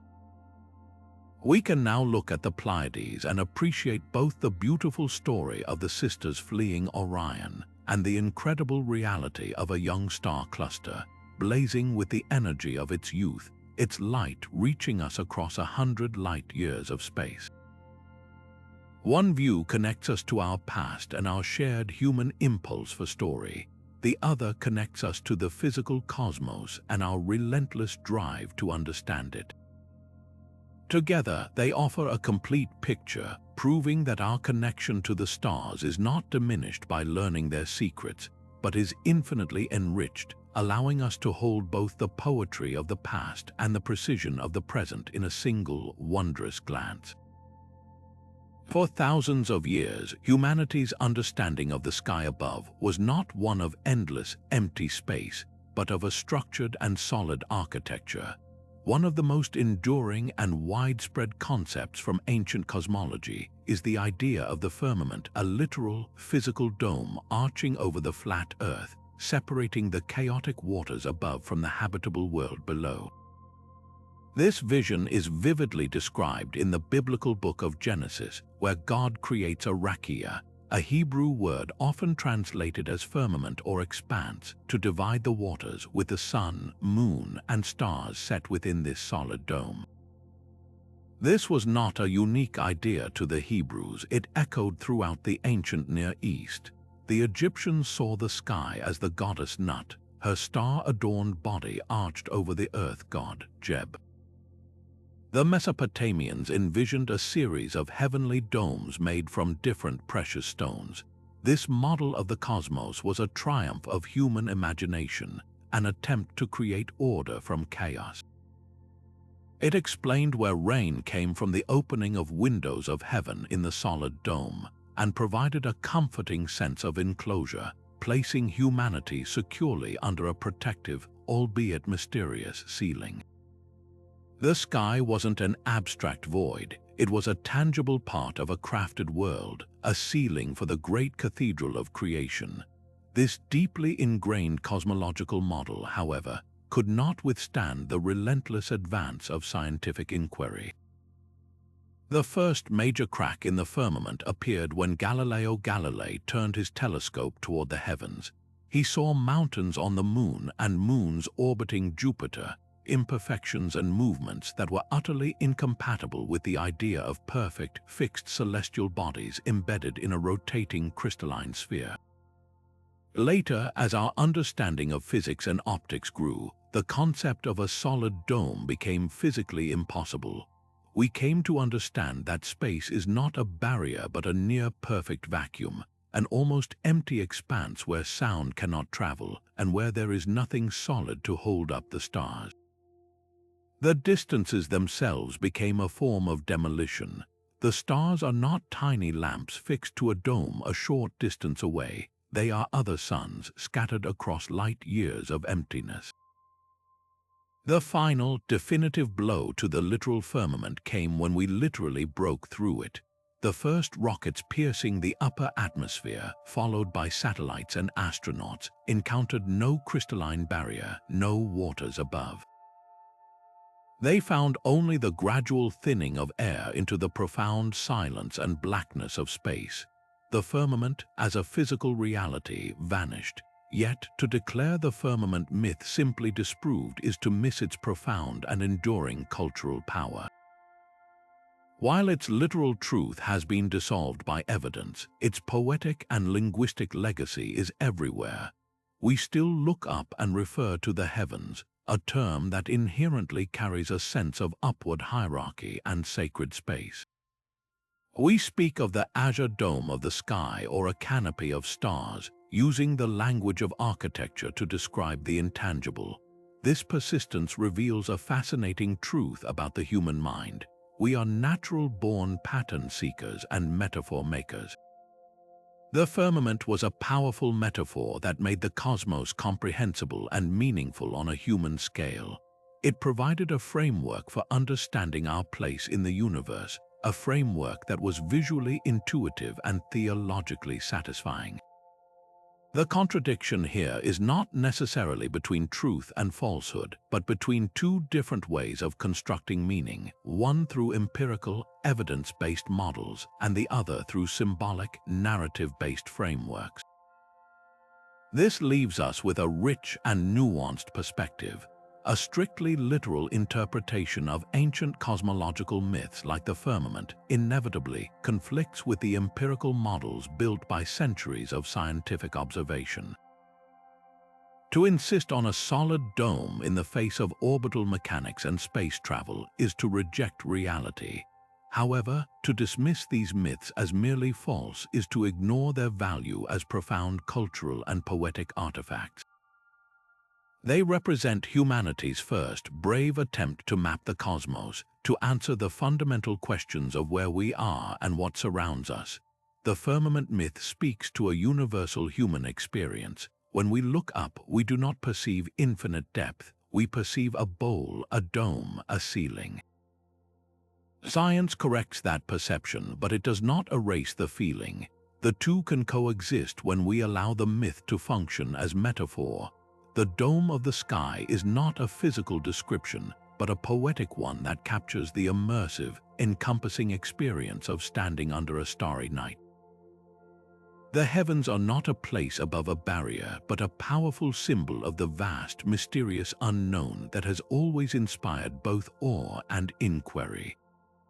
In this way, the story of the firmament teaches us that our relationship with the cosmos is not a choice between science and story, but a continuous dialogue where each can inform and enrich the other, offering layers of meaning from the mechanical to the metaphorical.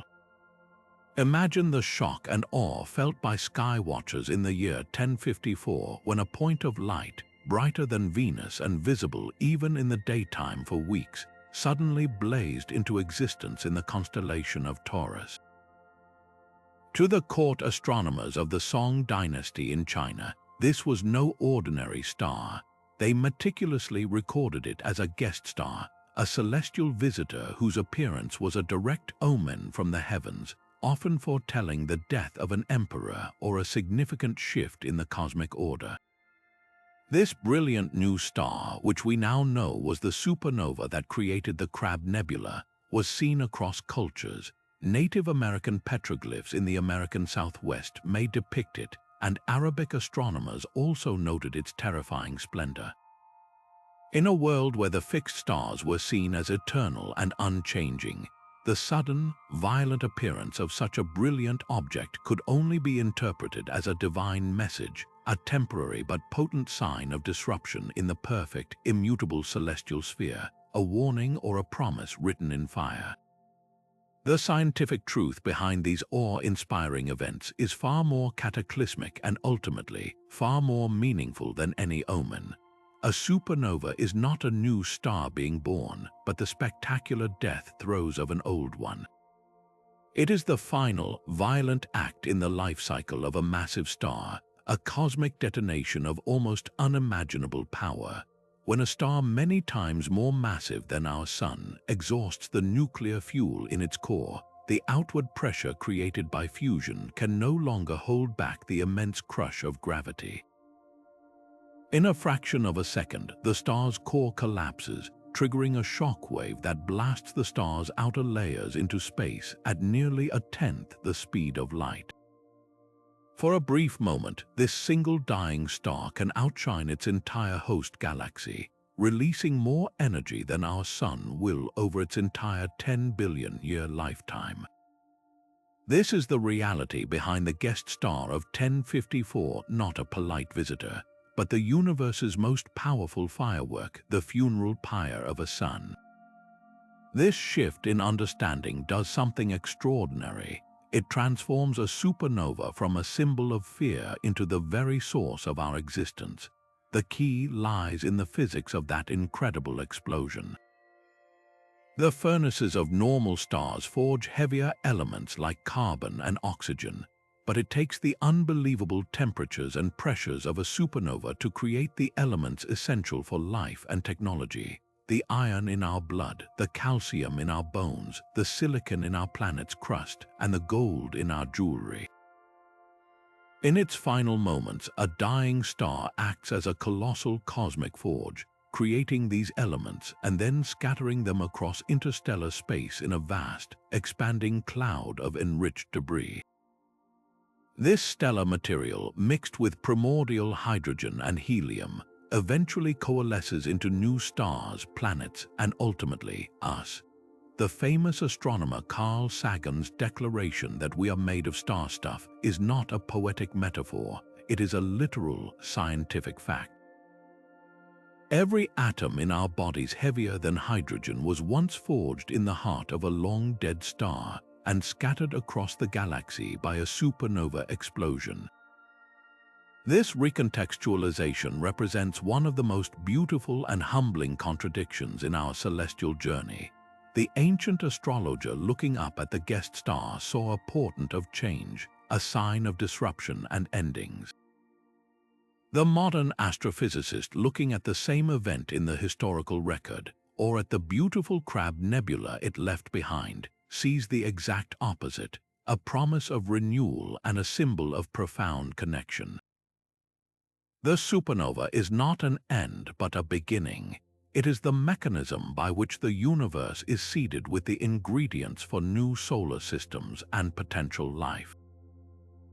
The fear and trepidation felt by our ancestors are replaced with a staggering realization that we are not just observers of the cosmos, but active participants in a grand cycle of death and rebirth that has been ongoing for billions of years.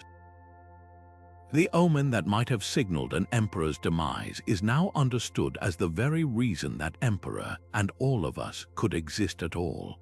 It is a shift from superstition to a grounded, evidence-based awe, a journey that replaces a fear of the heavens with the profound understanding that we are, in the most literal sense, children of the stars. Yet this foundational shift from a flat world to a spherical planet is far more than a simple correction of fact.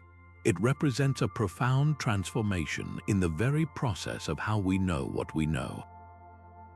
The myth of a flat Earth was not born from foolishness, but from a perfectly rational interpretation of the available evidence. Our senses provide a powerful, intuitive argument for a flat world. The ground beneath our feet feels solid and level, stretching out to a horizon that appears as a distinct flat line. The sun and moon rise and set, seeming to move over and under us. Without the ability to travel great distances or gain a higher vantage point, the conclusion that the Earth is a vast flat plain is a logical one. The various cultural embellishments, the world resting on the back of a giant turtle, as in some Native American and Hindu traditions, or supported by pillars, as in some ancient Greek cosmologies, were creative attempts to answer the next logical question: if the world is flat, what holds it up? These were not myths of ignorance, but of inquiry, using the best tools of observation and storytelling available at the time. The unraveling of this intuitive model began not with spaceflight, but with the power of human reason and careful observation. In the 3rd century before the Common Era, the Greek scholar Eratosthenes, the chief librarian at Alexandria, performed a breathtakingly simple yet brilliant experiment. He had heard that in the city of Syene, now Aswan, on the summer solstice, the sun shone directly down a deep well, illuminating the bottom without casting any shadow. This meant the sun was directly overhead. On the same day and time in Alexandria, however, a vertical pillar did cast a shadow. Eratosthenes realized that if the Earth were flat, both places should have the same sun angle, and either both have shadows or both have none. The difference could only be explained if the Earth's surface was curved. He measured the angle of the shadow in Alexandria, found it to be about 7.2 degrees, and knowing that 7.2 degrees is 1/50th of a full circle's 360 degrees, he then needed the distance between the two cities. He hired a bimatist, a professional walker trained to measure distances by pace, and upon learning the distance was about 5,000 stadia, he simply multiplied that by 50. His calculation of the Earth's circumference was approximately 250,000 stadia, which, depending on the exact length of a stadion, was within an astonishing 1 to 16% of the actual value. This was a monumental victory for evidence-based reasoning over pure intuition, proving that by interrogating the world carefully, we could discover truths that were completely hidden from our immediate senses. Of course, the most definitive proof arrived millennia later, when we finally achieved the vantage point our ancestors could only dream of. The iconic photograph, Earthrise, taken by Apollo 8 astronaut William Anders in 1968, did more than just provide evidence. It delivered an emotional and philosophical shock to the entire world. For the first time, humanity saw its home not as a flat plane under a dome, but as a beautiful, fragile, blue and white marble hanging in the black void of space, a sphere, isolated and whole. This image and the thousands that followed from satellites and space missions made the reality of a spherical Earth inescapable. It was the final, visual confirmation of what Eratosthenes had deduced with a stick and a shadow. And yet, in a fascinating twist that highlights the persistent tension between intuition and evidence, the flat Earth myth has experienced a modern resurgence. In the 21st century, with all the scientific knowledge and imagery at our fingertips, a small but vocal movement continues to advocate for the very idea that was logically surmised and then logically disproven thousands of years ago. This modern persistence is not really about the shape of the Earth at all. It is a powerful case study in the psychology of belief, the distrust of authority, and the difficulty humans can have in accepting conclusions that defy their immediate sensory experience. It underscores that scientific literacy is not merely the accumulation of facts, but the cultivation of a mindset, a respect for methodological inquiry, verified evidence, and the humility to accept that the universe often operates in ways that are profoundly counterintuitive. The enduring conversation around the flat Earth, from its ancient origins to its modern paradox, serves as a permanent reminder that our journey to understand the cosmos is not just a path of discovery, but a continual struggle to see beyond the limits of our own perception. This dance of light and shadow played out not just in the heavens, but in the very heart of human communities, where the solstices were far more than astronomical footnotes. They were moments of profound psychological and cultural significance. For the Norse peoples living in the deep, dark winters of Scandinavia, the winter solstice was a time of genuine trepidation. As the sun reached its lowest point in the sky, they believed the boundary between the world of the living and the dead grew thin. This was the season of the Wild Hunt, a terrifying spectral parade led by the god Odin, thundering across the sky with a host of lost souls. The howling winter winds were not just weather, they were the chilling cries of this ghostly cavalcade. This myth was a powerful narrative embodiment of the struggle between light and dark, order and chaos, reflecting the very real struggle for survival during the scarcest months of the year. It wasn't a simple story. It was a cosmological explanation for the deep-seated anxiety that accompanied the dying of the light, giving a name and a shape to the season's inherent dread. Yet, at the very same time, this moment of maximum darkness was also recognized as a turning point, a reason for hope and defiance. The celebration of Yule, centered on the winter solstice, was a deliberate act of communal resilience. The lighting of the Yule log, a massive oak tree burned for up to 12 days, was a symbolic act of summoning the sun's return, a tiny but brave human-made sun pushing back against the long night. Feasting on preserved food and brewing hearty ale was a declaration that the community would endure until the spring. This duality, fear of the dark and celebration of the light's return, shows how myth could hold two complex emotions at once, providing both an explanation for fear and a ritual to overcome it. In the sun-drenched temples of the Maya, the summer solstice presented a different kind of drama. Their sophisticated astronomical observations allowed them to precisely predict the solstices, and they built magnificent structures like the pyramid at Chichen Itza to celebrate them.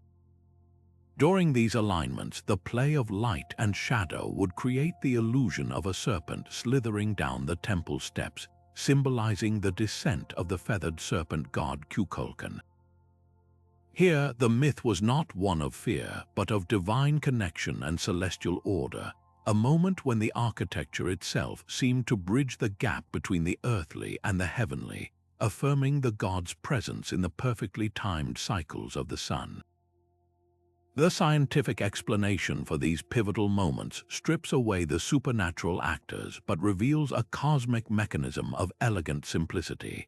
The solstices occur not because the sun is being chased or a god is descending, but because of a single, constant feature of our planet, the 23.4-degree tilt of its rotational axis. As Earth makes its year-long journey around the sun, this fixed tilt means that first one hemisphere and then the other is leaned toward our star. The summer solstice marks the day when a particular hemisphere is tilted most directly toward the sun, receiving sunlight at the steepest angle and for the longest duration. Conversely, the winter solstice is the day of maximum tilt away, with sunlight arriving at a shallow angle for the shortest time. This astronomical clockwork is utterly impersonal, a function of orbital geometry and physics that would continue with perfect regularity whether humans were here to witness it or not. There is no battle, no struggle, only the steady, predictable rocking of a planet in its orbit. This knowledge of the mechanism, far from robbing the solstices of their magic, became the bedrock of human civilization. The predictable rhythm of the solstices was the key that unlocked agriculture. Ancient cultures, from the builders of Stonehenge to the Native American tribes of Cahokia, used precise solstice markers to know exactly when to plant and when to harvest, turning the stars into the world's most reliable farmer's almanac. The ability to track the solar year with accuracy allowed for the creation of calendars, which in turn enabled the complex coordination of societies, the planning of religious ceremonies, and the governance of daily life. Science provided the utility, the practical framework upon which empires and economies could be built. It took the mystery out of the timing, but in doing so, it gave humanity a powerful tool to shape its own destiny. The true beauty of the solstice lies in this unique synergy, a rare instance where myth and science don't contradict but instead complement each other perfectly. The ancient myths provided the meaning, the emotional and narrative weight. They transformed a predictable orbital event into a story of cosmic struggle, divine intervention, and communal hope. They answered the human need for why this turning point mattered on a spiritual level. Science, meanwhile, provided the method, the predictable utility. It answered the practical how and when, enabling survival, growth, and prosperity. One gave us a reason to celebrate, the other gave us the exact date to put on the calendar. We don't have to choose between the story of the wild hunt and the knowledge of axial tilt. We can stand at Stonehenge on a misty morning and feel the awe of our ancestors who gathered there to mark the sun's rebirth, while simultaneously understanding the precise astronomical alignment they were celebrating. The myth connects us to the human past, to our capacity for wonder and story. The science connects us to the physical universe and our ability to understand it. Together, they offer a complete picture of our relationship with the cosmos, one that honors both the poetry in our hearts and the curiosity in our minds, both forever turning with the celestial cycles. For nearly 2,000 years, the fundamental architecture of the cosmos seemed not only clear but also deeply comforting. The geocentric model, most famously codified by the Greco-Egyptian astronomer Claudius Ptolemy in the 2nd century, presented a universe that was literally centered on us. Earth sat unmoving and privileged at the very heart of creation. Surrounding it were a series of perfect crystalline spheres, each carrying the moon, the sun, the known planets, and finally the fixed stars, all rotating around our world in a complex but divine harmony. This model was far more than a scientific theory. It was a philosophical and theological bedrock.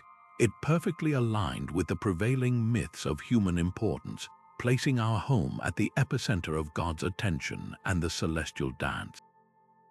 It affirmed a cosmic hierarchy, a great chain of being that stretched from the imperfect earth up through the perfect, unchanging heavens, reflecting a universe designed with purpose and humanity at its pinnacle. This worldview was intuitively satisfying. It matched our everyday experience of the sun rising and setting, and it was powerfully endorsed by religious doctrine, making it one of the most deeply ingrained myths in human history.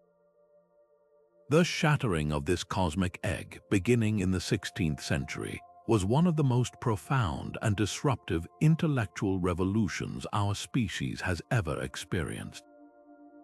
The Polish mathematician and astronomer Nicolaus Copernicus, after a lifetime of meticulous calculation, dared to propose a radical alternative.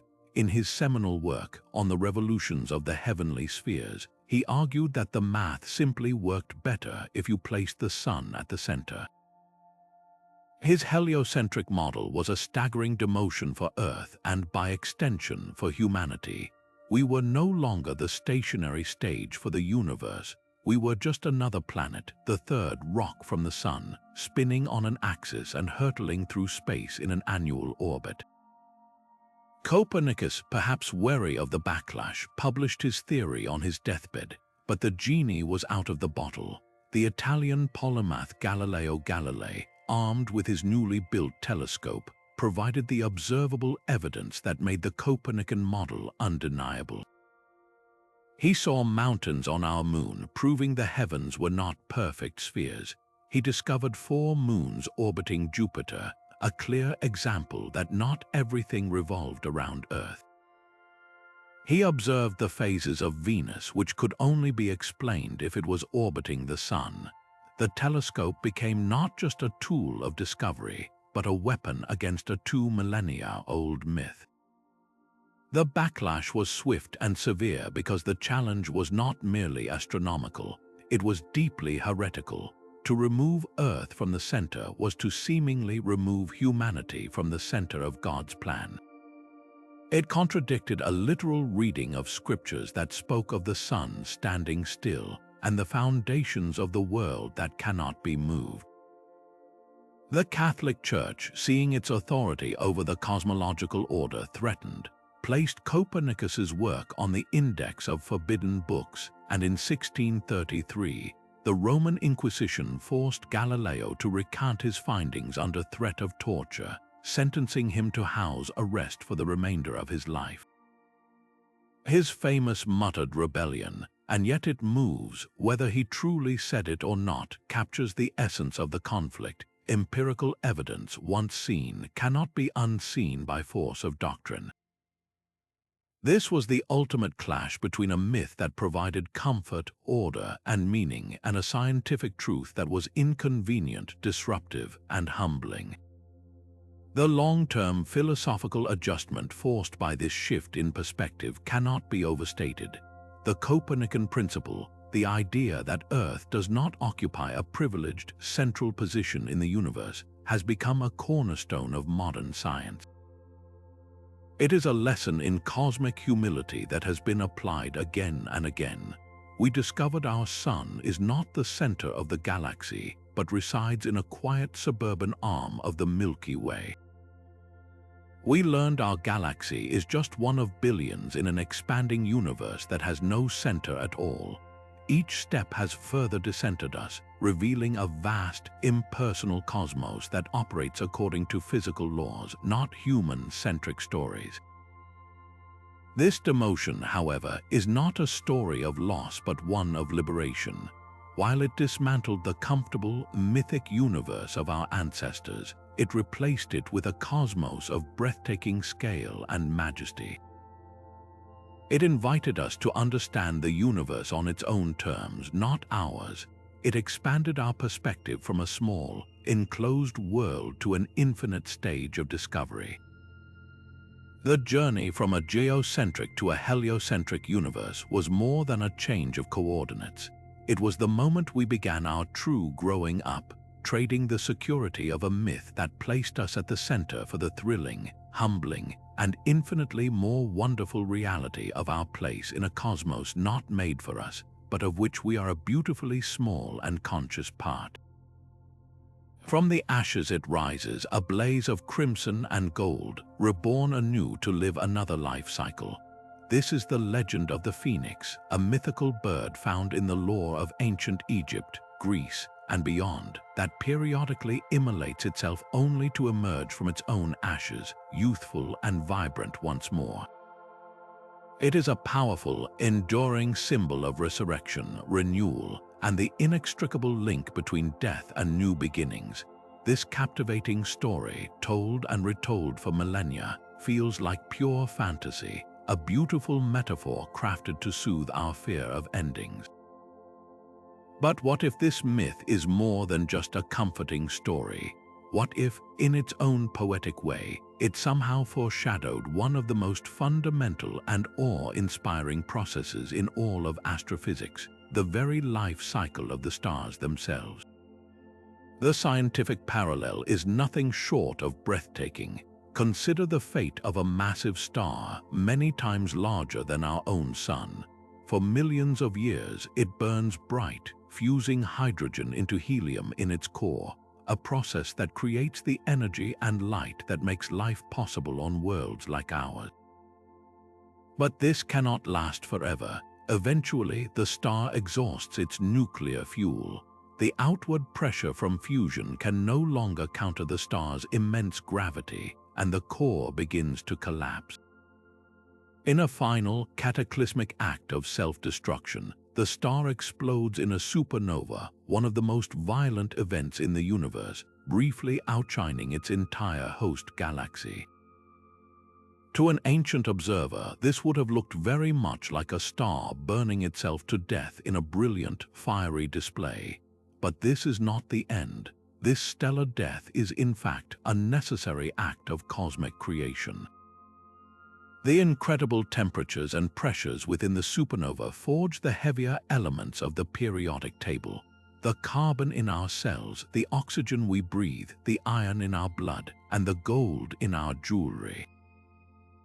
The explosion then blasts this newly created, enriched material out into the surrounding interstellar space, where it mingles with clouds of gas and dust. And here is where the rebirth occurs.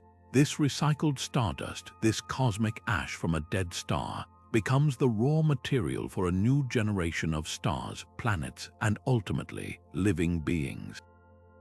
Gravity pulls these enriched clouds together. They heat up, and eventually new stars ignite within these stellar nurseries, often accompanied by families of planets. Our own solar system, our sun, and every planet in it, including Earth, was formed from the ashes of such long-dead stellar ancestors.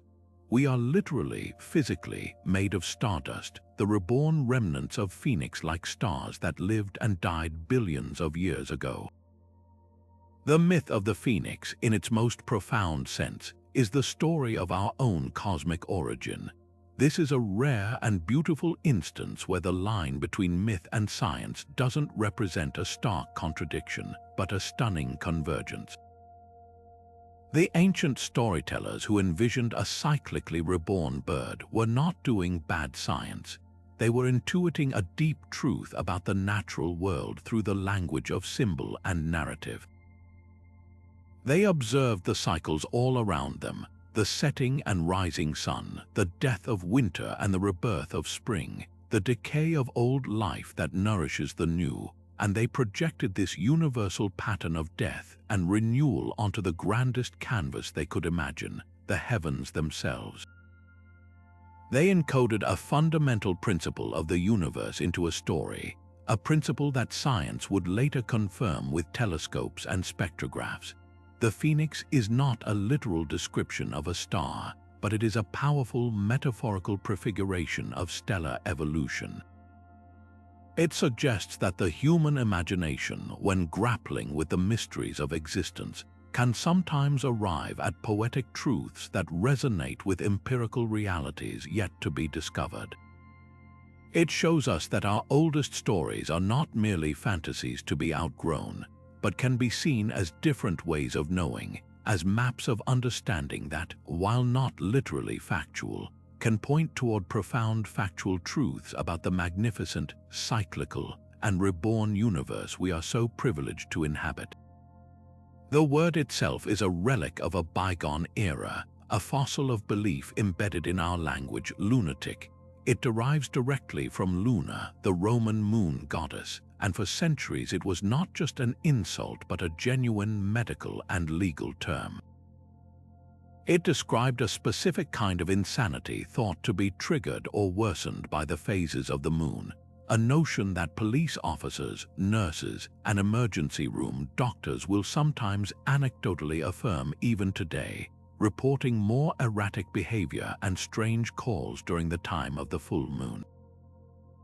This belief stretches back to the philosophers of ancient Greece and Rome, and it found a powerful proponent in the 1st century Roman scholar Pliny the Elder, who wrote in his Natural History that the moon was the ultimate celestial force governing life on Earth, responsible not just for the tides but for the ebb and flow of moisture in all living things, including the human brain. Since our brains are largely composed of water, the logic followed that the moon's gravitational pull, so powerful it moves entire oceans, must surely tug on the delicate fluids within our skulls, sloshing them around and inducing temporary madness. This idea felt intuitively correct, a beautiful symmetry between the macrocosm of the ocean and the microcosm of the human mind, and it became a deeply entrenched piece of folk wisdom that has persisted for millennia. Modern science, however, has subjected this ancient intuition to the cold, hard light of rigorous statistical analysis, and the results are overwhelmingly clear. There is no consistent, reproducible evidence linking the moon's phases to human psychology or behavior. Dozens of large-scale studies have scoured hospital admission records, analyzed crime statistics, and examined reports of psychiatric episodes, searching for any reliable correlation with the lunar cycle. The findings consistently show no significant increase in suicides, homicides, emergency room visits, or acts of aggression during a full moon. Even the often cited effect on sleep has been scrutinized. While some small studies have suggested a slight decrease in sleep quality or a change in sleep architecture during the full moon, these results are often contested and difficult to replicate on a large scale, with the effect size being so minor as to be practically irrelevant to daily life. The fundamental reason the myth falls apart under scientific scrutiny is a simple matter of physics. While the moon's gravity does indeed create the tides, its pull on an individual human is vanishingly, laughably small. The gravitational influence of the obstetrician delivering a baby, or even the building you are sitting in, exerts a far greater force on you than the distant moon ever could. The idea that it could physically affect the water in your brain is a profound overestimation of its power on such a small scale. So why does this myth persist with such stubborn resilience, even in our scientifically literate age? The answer lies not in the heavens, but in the fascinating quirks of human psychology, primarily a cognitive trap known as confirmation bias. Our brains are hardwired to notice and remember events that confirm our existing beliefs, while simultaneously ignoring or quickly forgetting those that don't. If you believe the full moon causes strange behavior, you will vividly remember the one night a month when someone acted erratically under its glow. You will file that away as proof. What you won't mentally catalog are the other 27 nights of the month when people also acted erratically, or the many full moons that passed without a single unusual incident. The full moon also acts as a salient, highly visible cue. When something strange happens on a random Tuesday, we shrug it off. When it happens on a night with a brilliant full moon hanging in the sky, we have a ready-made, dramatic explanation that connects the event to a powerful celestial force. This bias is reinforced by cultural tradition, from werewolf legends to horror movie tropes, which continually retell the story of the moon's sinister power, keeping the idea alive in our collective unconscious. This particular clash between myth and science is a masterclass in how we process information about the world. It highlights the vast gulf between anecdotal evidence, which is personal, compelling, and story-based, and empirical evidence, which is statistical, sometimes dry, but ultimately more reliable. The anecdote gives us a memorable narrative. The data gives us a messy, complicated truth. This doesn't mean we should dismiss the moon's cultural resonance. The moon's glow has inspired poets, artists, and lovers for all of human history, and that power is real. Its cycles provide a comforting rhythm to our lives, marking the passage of time in a way that feels natural and profound. We can and should cherish the moon for its beauty and its place in our stories, but we can also choose to appreciate it without attributing to it a power it does not possess. Understanding the myth of lunar madness ultimately teaches us a valuable lesson in humility and critical thinking. It reminds us to question the folk wisdom we inherit, to be aware of our own mental biases, and to trust the slow, careful, and collaborative process of science, which may not always provide the most thrilling stories, but which offers us our clearest window into the true nature of the world and our place within it. Look toward the very heart of our Milky Way, a dense, glowing band of light in the constellation of Sagittarius, and you will find one of the most profound meeting points of ancient story and modern discovery. For the Aboriginal peoples of Australia, this region of the sky is not a random scattering of stars. It is the great emu in the sky, a colossal celestial being formed not by the stars themselves, but by the dark, billowing lanes of interstellar dust that silhouette its shape against the starlit backdrop. In this powerful cosmological story, the emu's head aligns with the Coalsack Nebula near the Southern Cross, while its vast, sprawling body stretches directly through the galactic center. This is not merely a picture to them, it is a seasonal guide and a spiritual anchor. The emu's changing orientation throughout the year signals the time to gather emu eggs, when the bird is standing on the horizon, or when it is time for ceremonies as its form ascends higher into the night. The galactic center in this worldview is a place of profound significance, a creator spirit, a homeland of ancestral beings, the very spiritual heart of the cosmos from which all life and law emanates. It represents a universe that is alive, conscious, and deeply interconnected, where the physical and spiritual realms are one and the same. The scientific revelation of what actually lies at that exact coordinates could not present a more different, and on its surface more terrifying picture. Through radio telescopes and infrared imaging that can pierce the obscuring cosmic dust, astronomers have identified the dynamic engine at the core of our galaxy, a supermassive black hole named Sagittarius, a star. This is not a gentle spiritual homeland, but a gravitational monster of almost incomprehensible power, containing the mass of over 4 million suns crushed into a singularity, a point of infinite density where the known laws of physics break down. Its presence is revealed by the frantic, high-speed dance of stars orbiting it at thousands of miles per second, whipped around by its immense gravitational pull like bees swarming an invisible hive. This is a place of extreme violence and nothingness, an abyss from which not even light can escape, surrounded by a swirling, superheated accretion disk of matter being slowly torn apart and consumed.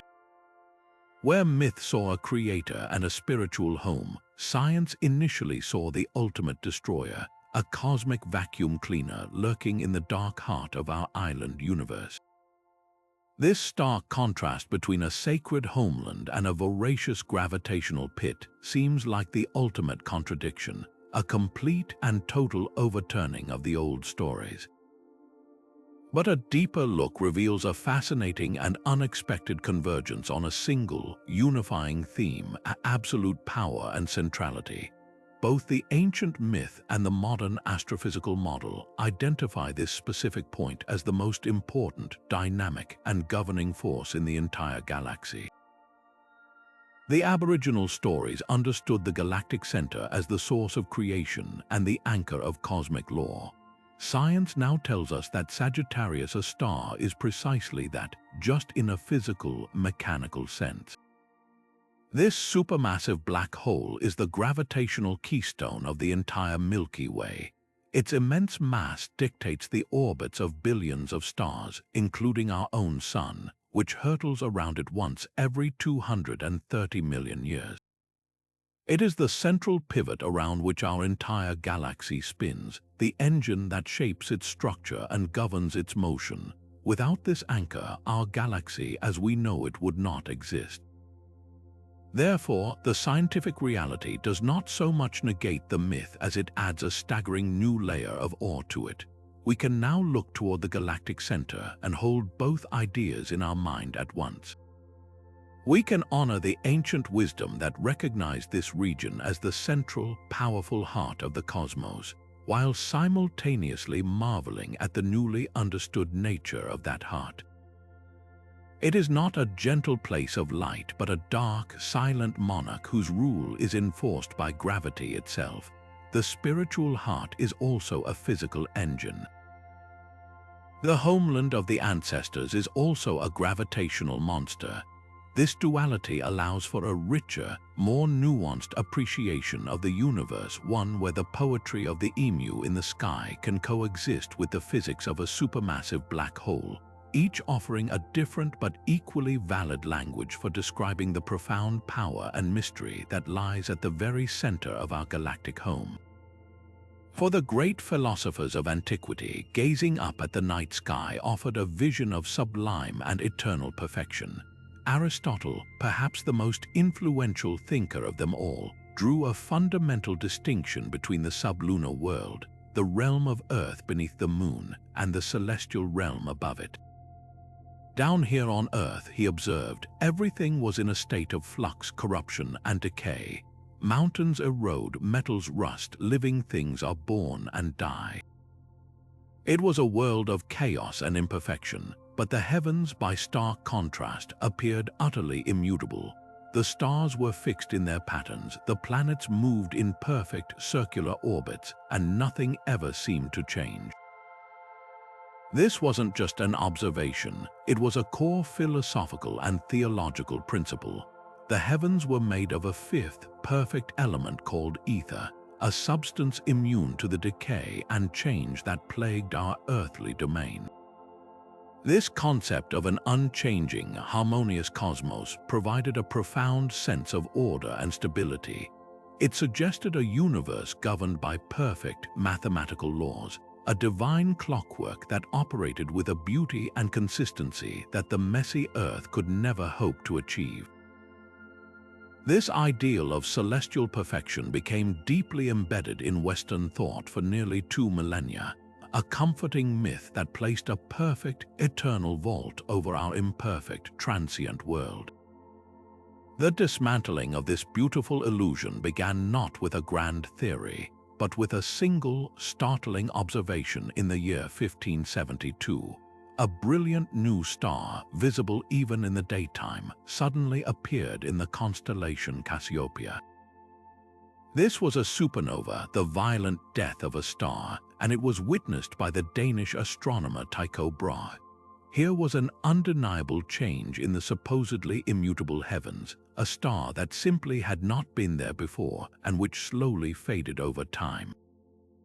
This event sent shockwaves through the astronomical community, challenging the Aristotelian dogma head-on.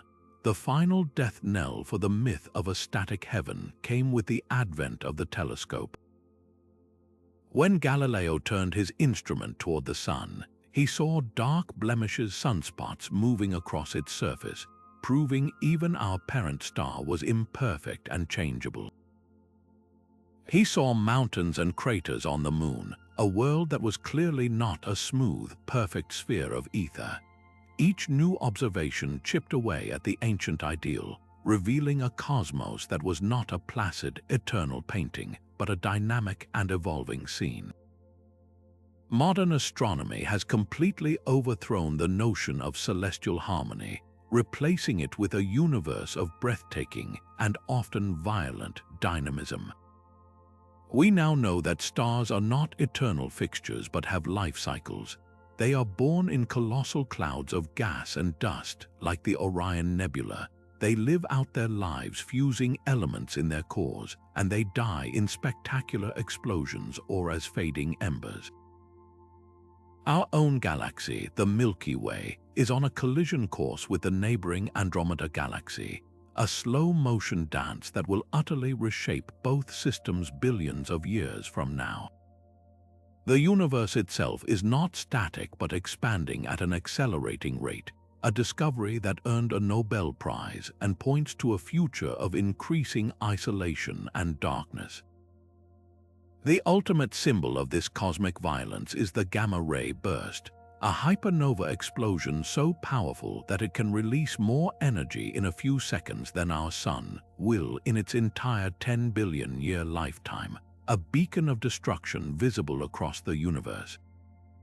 This is not a universe of perfect harmony. It is a universe of constant creation and destruction, a cosmic battlefield where the very elements that make up our bodies were forged in the furnaces of dying stars. This profound shift in understanding forces us to confront a fascinating aspect of human psychology, our tendency to project our ideals onto the cosmos. The myth of the perfect heaven says less about the universe itself and more about our deep desire for order, permanence, and meaning. We looked up and saw what we wanted to see, a reflection of our highest ideals of beauty, harmony, and constancy. We created a cosmic mirror that showed us a perfected version of reality, a sanctuary from the unpredictable chaos of life on Earth. Accepting the true, chaotic nature of the universe can feel like a demotion, a loss of that divine order. But in reality, it is a promotion into a far more interesting and awe-inspiring reality.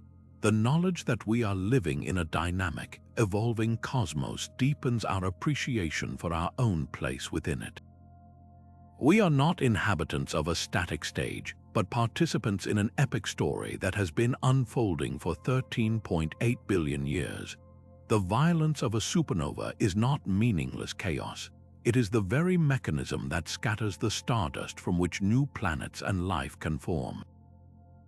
The collision of galaxies is not a disaster but a grand act of cosmic renewal.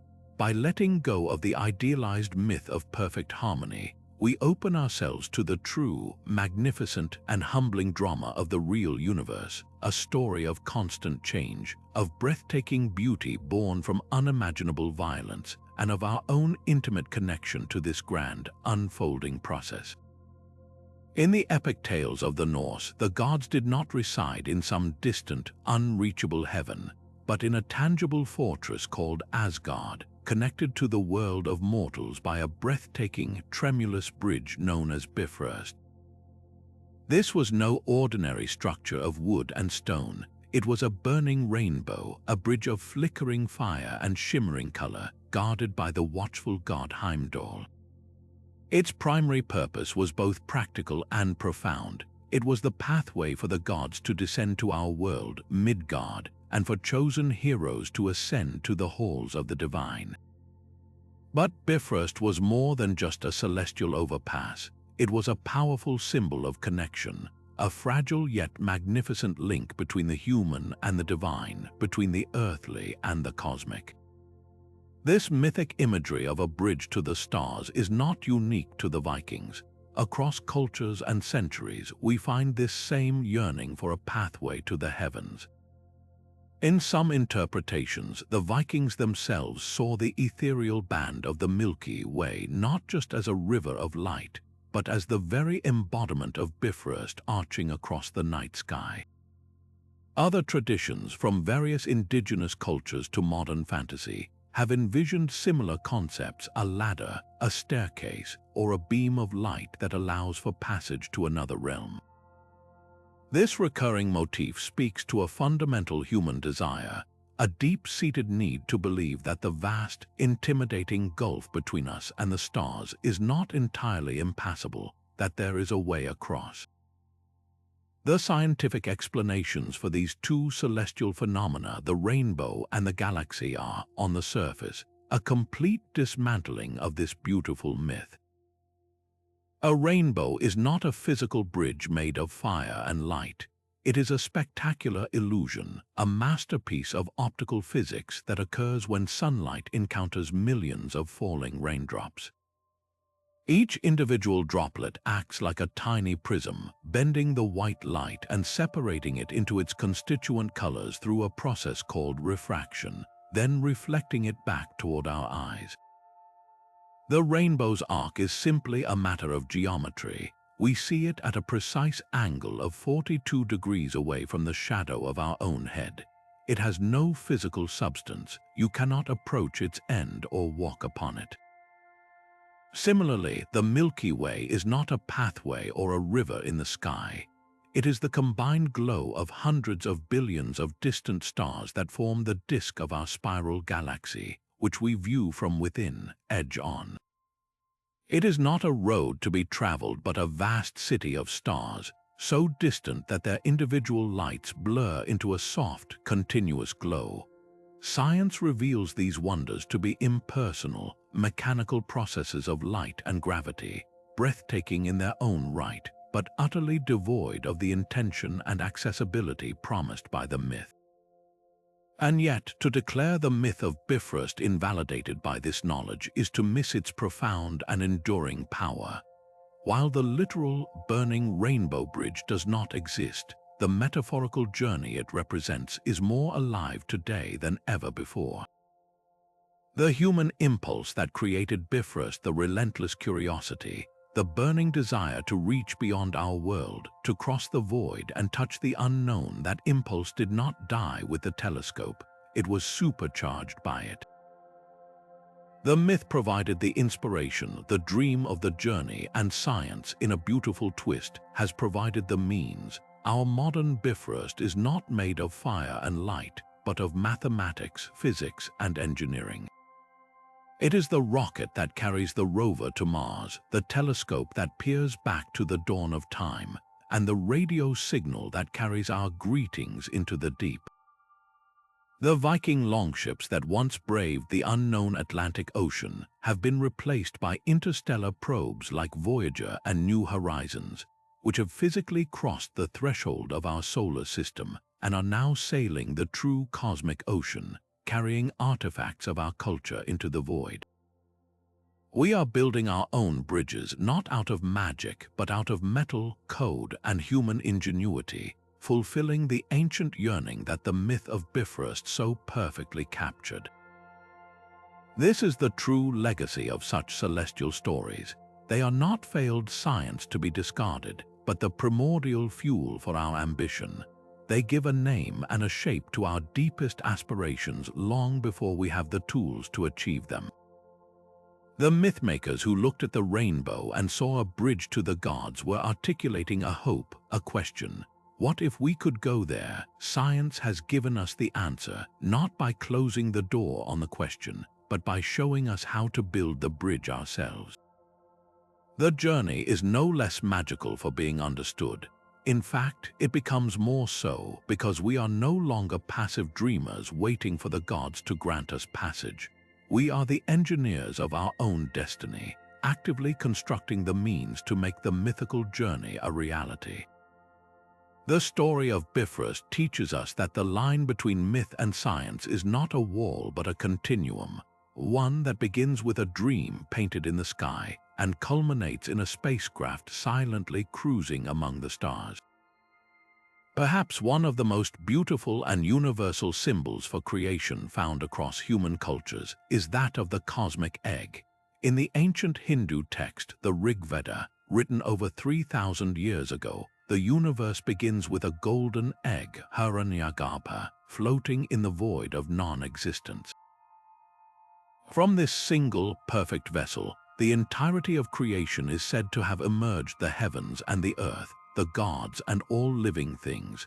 On the other side of the world, Chinese mythology tells of a primordial chaos that coalesced into a giant black egg, within which the giant Pan-gu slept for 18,000 years.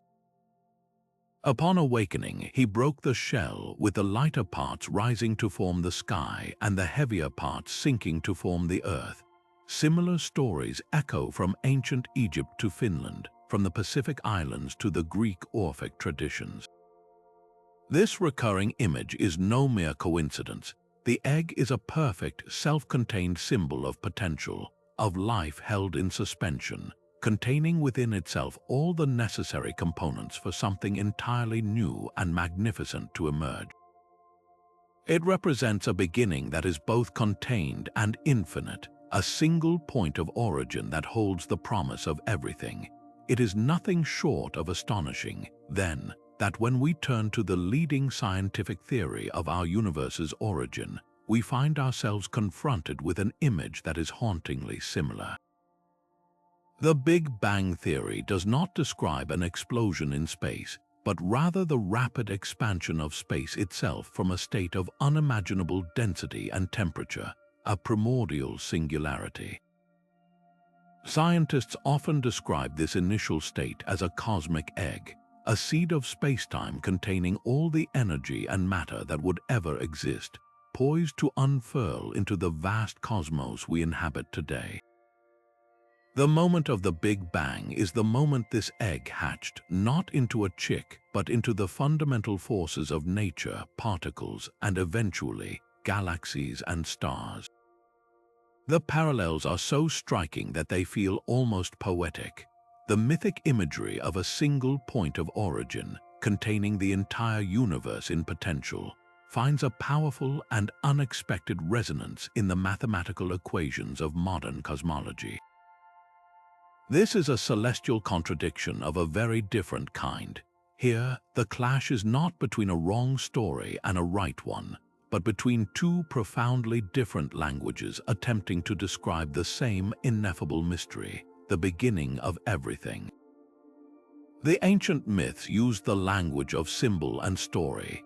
They took an object from everyday life, the egg, and elevated it to a cosmic scale, using its familiar properties of containment and emergence to make the unimaginable somehow comprehensible. It was an intuitive leap, a way to grasp at a truth that was beyond direct observation. Science, millennia later, uses the language of mathematics and empirical evidence.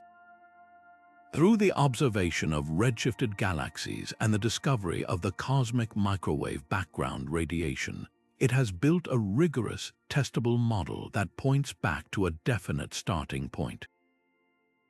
The equations of general relativity and quantum mechanics are our modern tools for cracking open that cosmic egg and peering inside.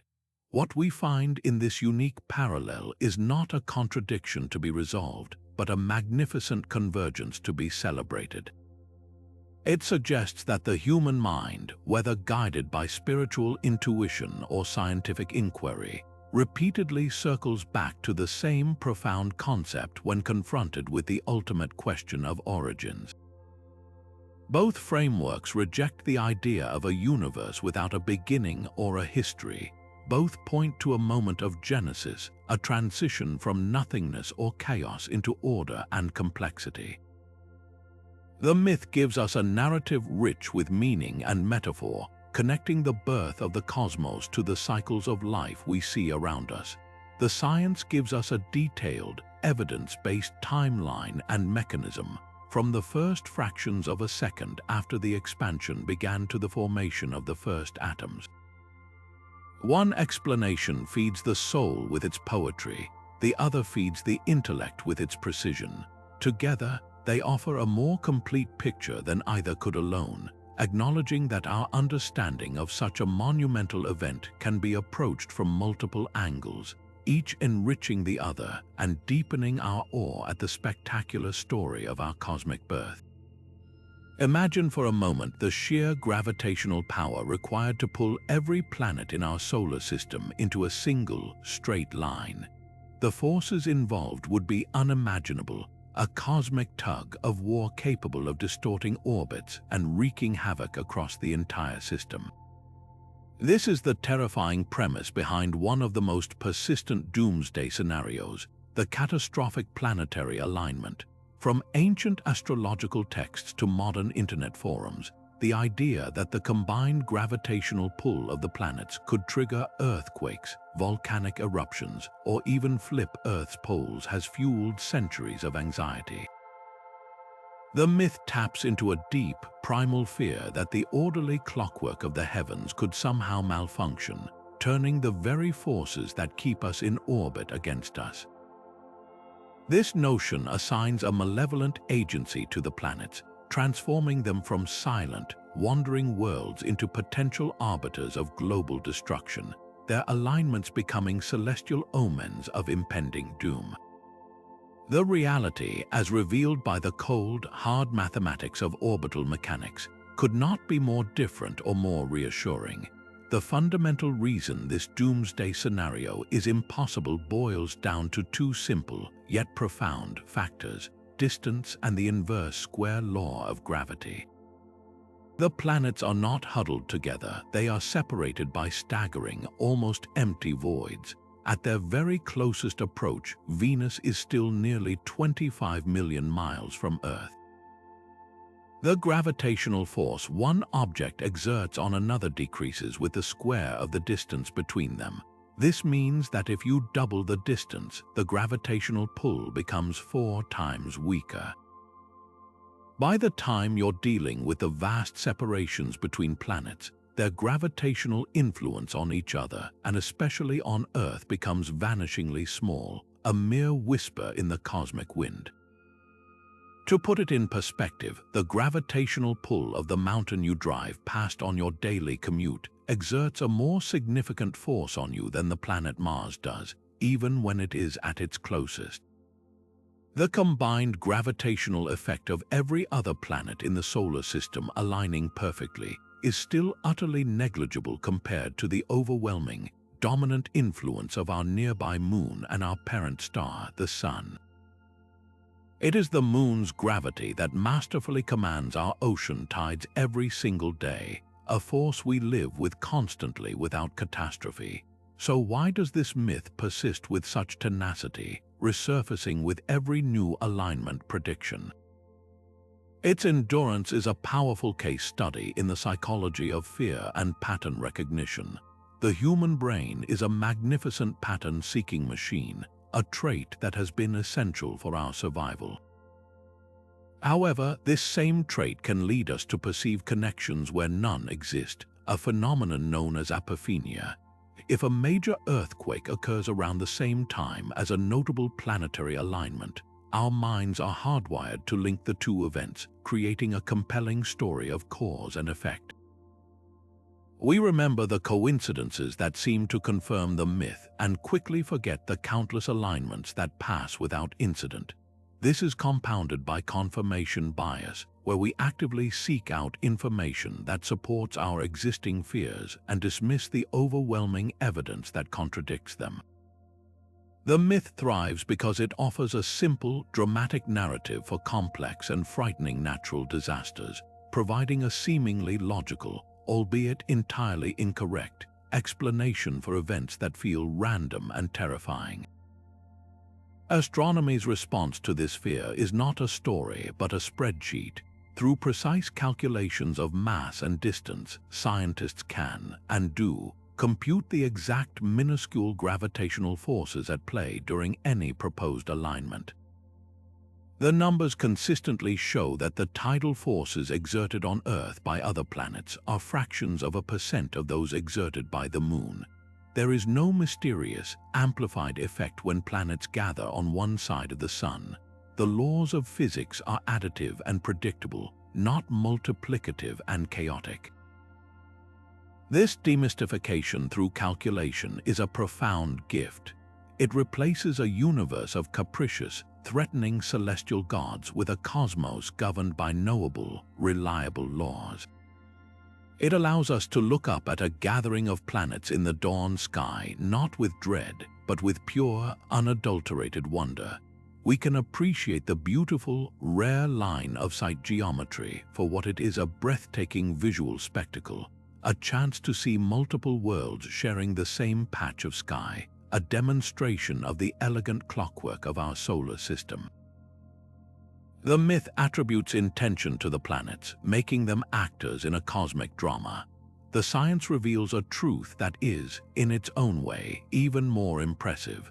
A universe of immense scale and powerful forces that, through the beautiful consistency of physical law, ultimately provides a safe and stable home for us to explore it. The mystery isn't gone. It has simply shifted from a fear of what the planets might do to us to an awe for what they truly are. One of the most haunting tales from Greek mythology is the story of Phaeton, the mortal son of the sun god Helios. Yearning to prove his divine lineage, the young man badgered his father into letting him drive the sun chariot across the sky for a single day, but Phaeton was too weak to control the mighty steeds. He first soared too high, freezing the stars, then plunged too low, scorching the earth, creating the deserts of Africa and turning the skin of its people dark. To prevent the complete destruction of the world, a horrified Zeus was forced to intervene, striking the boy down with a thunderbolt. Phaeton fell from the heavens in a blaze of fire, his body crashing into the river Eridanus. His sisters, the Pleiades, were transformed into poplar trees weeping tears of amber, and his close friend Cygnus became the first swan, forever circling the river in mourning. For the ancient Greeks, this was not just a cautionary tale about hubris. It was an etiological myth, a story crafted to explain the origin of things they observed in their world. The amber found along certain riverbanks was the solidified tears of the sisters. The swan's mournful cry was the sound of eternal grief, and most strikingly, the occasional shower of meteors streaking across the night sky was seen as the fiery debris from Phaeton's catastrophic fall, the shattered remains of the sun chariot and its doomed driver. Centuries later, science would look at those same meteor showers and offer a very different, yet strangely parallel, explanation.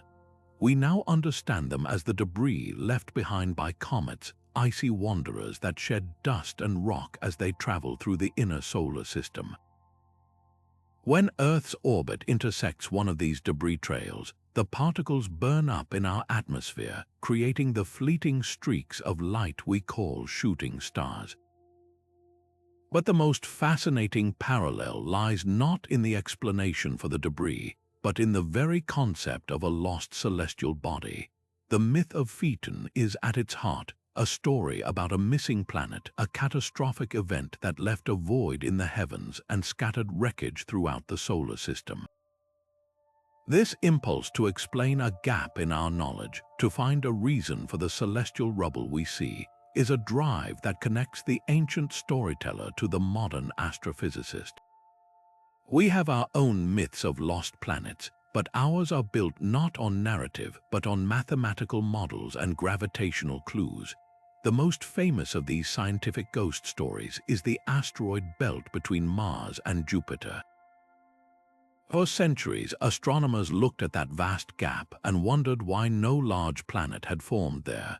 The 18th century Titius Bode law, a now discredited but once influential rule that predicted planetary distances, even insisted a planet should exist in that space.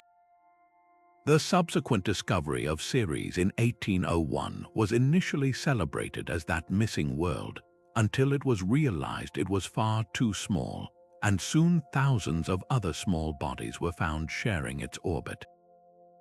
This led to the prominent theory that the asteroids are the remnants of a full-sized planet, often called Planet V or Phaeton, that met a violent end, perhaps torn apart by Jupiter's immense gravity. While this specific cataclysmic hypothesis has largely fallen out of favor, with most scientists now believing the asteroids are primordial material that simply never coalesced into a planet due to Jupiter's gravitational influence, the idea persists in our cultural imagination. It's a scientific echo of the Phaeton myth, a story of a world that was there and is no more, its destruction leaving behind a field of fragments for us to ponder. This speculative drive continues today with the most famous modern phantom planet, Planet 9. Astronomers studying the strange, clustered orbits of a group of small icy bodies in the distant Kuiper belt have found that their paths are best explained by the gravitational presence of a large, unseen planet. This hypothetical world, estimated to be up to 10 times the mass of Earth, would orbit far beyond Neptune on a wildly elongated path that takes up to 20,000 years to complete. We have not yet seen it, but we can infer its existence from the subtle gravitational whispers it leaves on the orbits of other objects. The search for Planet 9 is a perfect example of the scientific method addressing a gap in our knowledge. It's a hypothesis based on evidence, a mathematical prediction that now drives a systematic, technological hunt across the sky. It is our generation's Phaeton, a lost world we believe must be out there, a story we are telling ourselves to make sense of the anomalous patterns we observe. This is where the parallel becomes most illuminating. Both the ancient myth and the modern hypothesis are born from the same fundamental human impulse, curiosity. We are pattern-seeking creatures who are deeply uncomfortable with gaps in our understanding. The myth of Phaeton looked at meteor showers and a gap in the planetary order and filled it with a dramatic, human-scale story of failure and tragedy. It used the tools of narrative character, emotion, and divine intervention to impose order on the chaos. Science looks at the asteroid belt or the clustered orbits of trans-Neptunian objects and fills the gap with a mathematical story of gravitational dynamics and planetary formation. It uses the tools of physics, observation, and modeling to impose order on the chaos. One is a story told around a campfire to make sense of the night sky. The other is a story told in an academic paper to make sense of orbital data. Both are acts of imagination driven by a desire to explain what is missing, to complete the picture of our cosmic neighborhood. The crucial difference, of course, lies in the methodology. The myth is a closed loop, its truth residing in its cultural and explanatory power.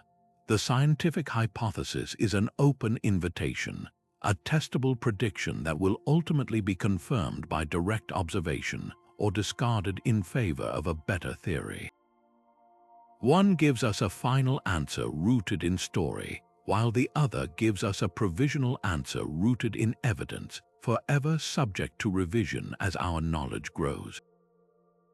Imagine the immense responsibility resting on the shoulders of a Maya astronomer priest perched atop a pyramid in the pre-dawn darkness.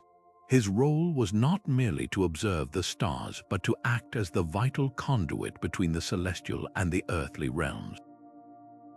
He meticulously tracked the precise movements of Venus, not out of abstract curiosity, but because the planet's reappearance as the morning star was believed to herald a time of chaos and potential war.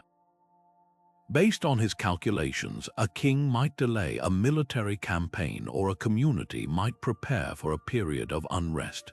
For the Maya, and for many ancient cultures like the Babylonians and Egyptians, astronomy and statecraft, the sacred and the scientific, were inextricably woven into a single tapestry. The astronomer was a priest because the heavens were the domain of the gods.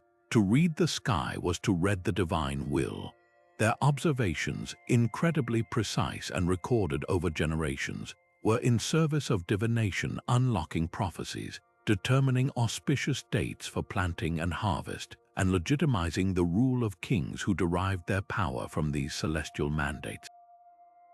This was a form of knowledge where understanding the cosmos was fundamentally about understanding and influencing human fate.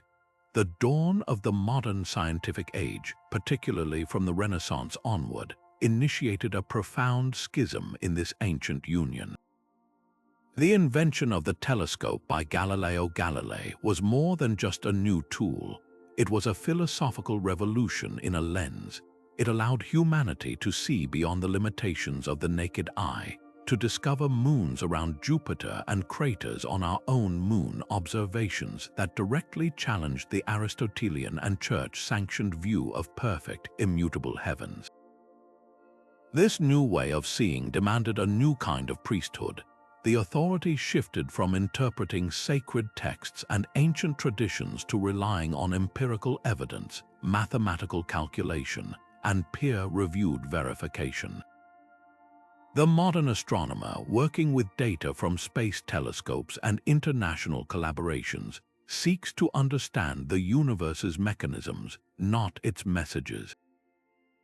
Their goal is discovery, not divination, to uncover the physical laws governing black holes and the chemical composition of nebulae, not to advise emperors on the timing of a battle. The cultural role has transformed from that of a spiritual intermediary to an explorer of objective reality. This shift from spiritual guidance to empirical investigation represents one of the most significant cultural contradictions in human history. It is a move from a universe filled with intention and meaning to one that may be vast, impersonal, and governed by immutable physical laws. The ancient sky watcher looked up and saw a story written by gods for humanity's benefit. The modern astrophysicist looks up and sees a cosmos that is under no obligation to make sense to us, a reality that exists independent of our existence or our desires. This can be seen as a great disenchantment of the world, a stripping away of myth and meaning in favor of cold, hard facts. The authority of the astronomer priest was rooted in faith and tradition, while the authority of the modern scientist is rooted in reproducible evidence and methodological rigor. Yet, to focus solely on this contradiction is to miss a deeper, more beautiful continuity. While their methods and interpretations could not be more different, both the ancient priest and the modern scientist share a fundamental driving impulse, a profound reverence for the cosmos and a burning desire to comprehend its mysteries. The Maya priest, spending his lifetime calculating the cycles of Venus, was motivated by the same awe that fuels a contemporary researcher dedicating her career to mapping the cosmic microwave background radiation. Both are compelled by a deep-seated human need to look up at the vastness and find a pattern, to push back the boundary of the unknown.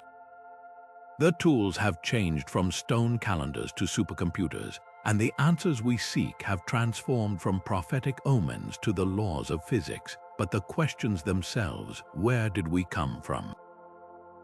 What is out there? What is our place in all of this? Are timeless.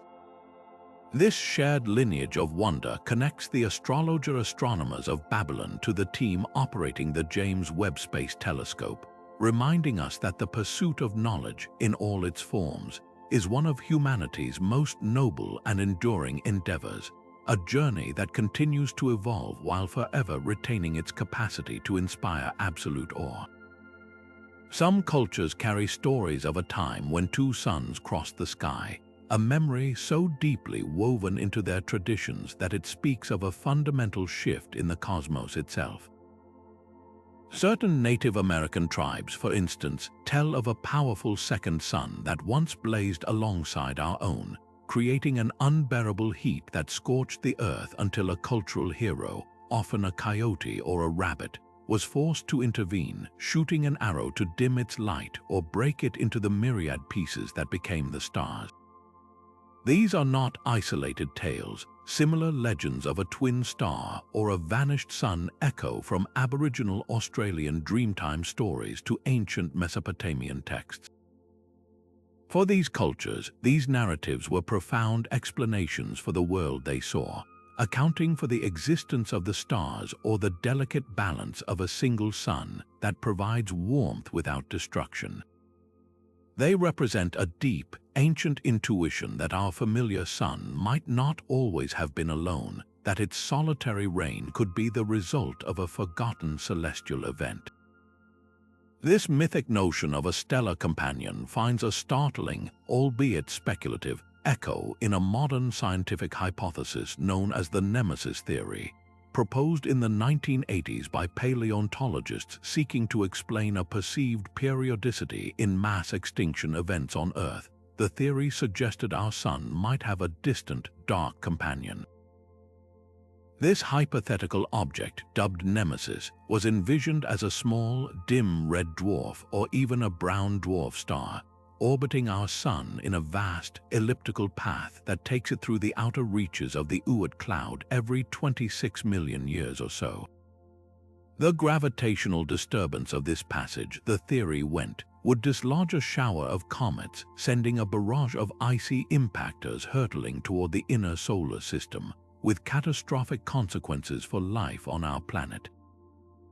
While the nemesis theory has largely fallen out of favor due to a lack of observational evidence and challenges to the original extinction data, it remains a fascinating example of how science can, at times, venture into territory previously charted by mythology. It demonstrates a shared curiosity about the potential hidden dynamics of our solar system, a willingness to consider that our sun's story might be more complex than it appears. The true scientific reality, however, is both more common and less dramatic than either myth or the nemesis theory suggests. Astronomers have discovered that binary or multiple star systems are actually the norm in our galaxy, outnumbering single stars like our sun. Look up at the closest star system to us, Alpha Centauri, and you're not looking at one star but three, locked in a complex gravitational dance. Sirius, the brightest star in our night sky, has a faint white dwarf companion. In this context, our sun, with its well-behaved family of planets and no stellar sibling, is somewhat of an outlier. The existence of a massive, gravitationally bound companion star to our sun has been rigorously ruled out by extensive sky surveys. Nothing of the sort exists within many light years. Yet, the scientific mind continues to probe the idea of companionship in subtler ways. The ongoing search for a large distant planet, the hypothetical Planet 9, is in some ways a smaller-scale, planetary echo of the nemesis idea, a hunt for a hidden gravitational influence on the fringes of our solar system, a testament to our enduring suspicion that our cosmic neighborhood may still hold major secrets. This fascinating interplay between the ancient myth of a second sun and the modern scientific hypothesis of nemesis blurs the comfortable line we often draw between story and testable idea. It suggests that cultural narratives might sometimes preserve a form of intuitive observation or a deep-seated curiosity about anomalies in the natural world.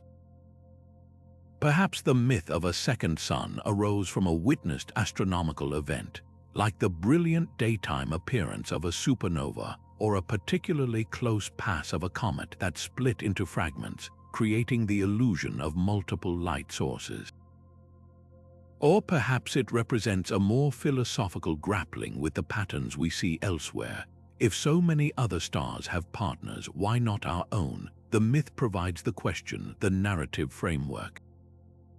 Science then takes that underlying curiosity and applies its own rigorous methodology, not to prove the story true, but to investigate the natural phenomenon that may have inspired it. In the end, we are left with a richer, more nuanced understanding. We can dismiss the literal existence of a twin sun while simultaneously appreciating the profound human impulse that imagined one, an impulse that science itself inherits and refines in its endless quest to map the darkness and understand our singular, yet perhaps not entirely solitary, place in the cosmos. For millennia, the human conception of the afterlife has been intrinsically linked to the sky above. Across countless religions and spiritual traditions, heaven is described as a paradise located in a realm beyond our own, a place of eternal peace and reunion that exists just past the blue dome of the day or amidst the twinkling stars of the night. In Christianity, heaven is the kingdom of God, often depicted in art and scripture as a city of gold and light shining beyond the clouds. In Islam, Jannah is a garden of bliss beneath which rivers flow. The ancient Norse spoke of Valhalla, a great hall located in Asgard, while many indigenous traditions envision a happy hunting ground in the world above. This universal impulse to look upward for the divine reflects a deep-seated human yearning to assign a physical location to our highest hopes, to imagine that the ultimate reward for a life well lived is a journey to a tangible, glorious place above the earth. This beautiful, comforting imagery collides directly with the reality revealed by centuries of scientific exploration. We have now pierced the veil of that blue sky and ventured into the cosmos. We have sent probes to every planet in our solar system and telescopes to peer into the deepest voids of space. What we have found is not a series of heavenly realms, but a vacuum, a cold, airless, and profoundly hostile expanse. The temperature in space can swing from hundreds of degrees above freezing to hundreds of degrees below in the sunlight and shadow. There is no air to breathe, no sound to hear, only the silent, radiation-filled void. The stars are not tiny lights on a celestial ceiling but distant infernos, and the clouds are not the floor of heaven but mere collections of water, vapor a few miles above the ground. Our most powerful instruments have scanned the heavens and found no evidence of pearly gates, no streets of gold, no physical paradise waiting just beyond our atmosphere. The sky, once the canvas for our most sacred dreams, has been mapped and measured, and it appears to be empty of the afterlife we once imagined. This creates a profound and deeply personal contradiction for many, a seeming conflict between the foundational stories of faith and the empirical findings of science. It forces a critical choice between a literal and a symbolic interpretation of ancient texts. A strictly literal reading, which insists on a physical heaven located in the observable cosmos, is placed in direct opposition to all the data we have gathered. To hold both as simultaneously and physically true becomes a logical impossibility. This conflict has, for some, created a crisis of belief, feeling that science has somehow diminished or invalidated the spiritual by demystifying the heavens. Yet for many others, this scientific understanding has not destroyed the concept of heaven, but has instead invited a powerful and enriching reinterpretation. It challenges us to move beyond a simplistic physical location and to consider heaven in metaphysical terms as a state of being, a spiritual dimension, or a symbolic representation of ultimate peace that exists outside the confines of our physical universe. In this view, the language of scripture and myth is not a faulty geographical guidebook, but a profound and necessary poetry. It uses the most magnificent imagery available to the human mind, the boundless sky, the brilliant stars, the radiant clouds, to point toward a reality that is, by its very nature, indescribable with mere words. The physical description is not a lie, but a metaphor, a way to conceptualize the inconceivable. This shift from a literal to a symbolic understanding does not represent a defeat for faith, but rather a maturation of it. It allows for a beautiful coexistence between faith and reason, where both can be respected as different ways of engaging with the profound mysteries of existence. Science gives us the incredible gift of understanding the physical mechanics of the universe, the how. It tells us about the composition of stars, the vastness of space, and the laws of physics. Faith, operating in the realm of the symbolic and spiritual, can address questions of meaning, purpose, and ultimate destiny, the why. One framework describes the universe, the other helps us find our place within it. We can stand in awe of the Hubble Space Telescope's deepest field image, which reveals thousands of galaxies in a patch of sky the size of a grain of sand, and feel a scientific wonder at the sheer scale of it all. And in the very next moment, we can use that same image as a catalyst for a spiritual meditation on infinity and our small yet conscious role within this grand tapestry.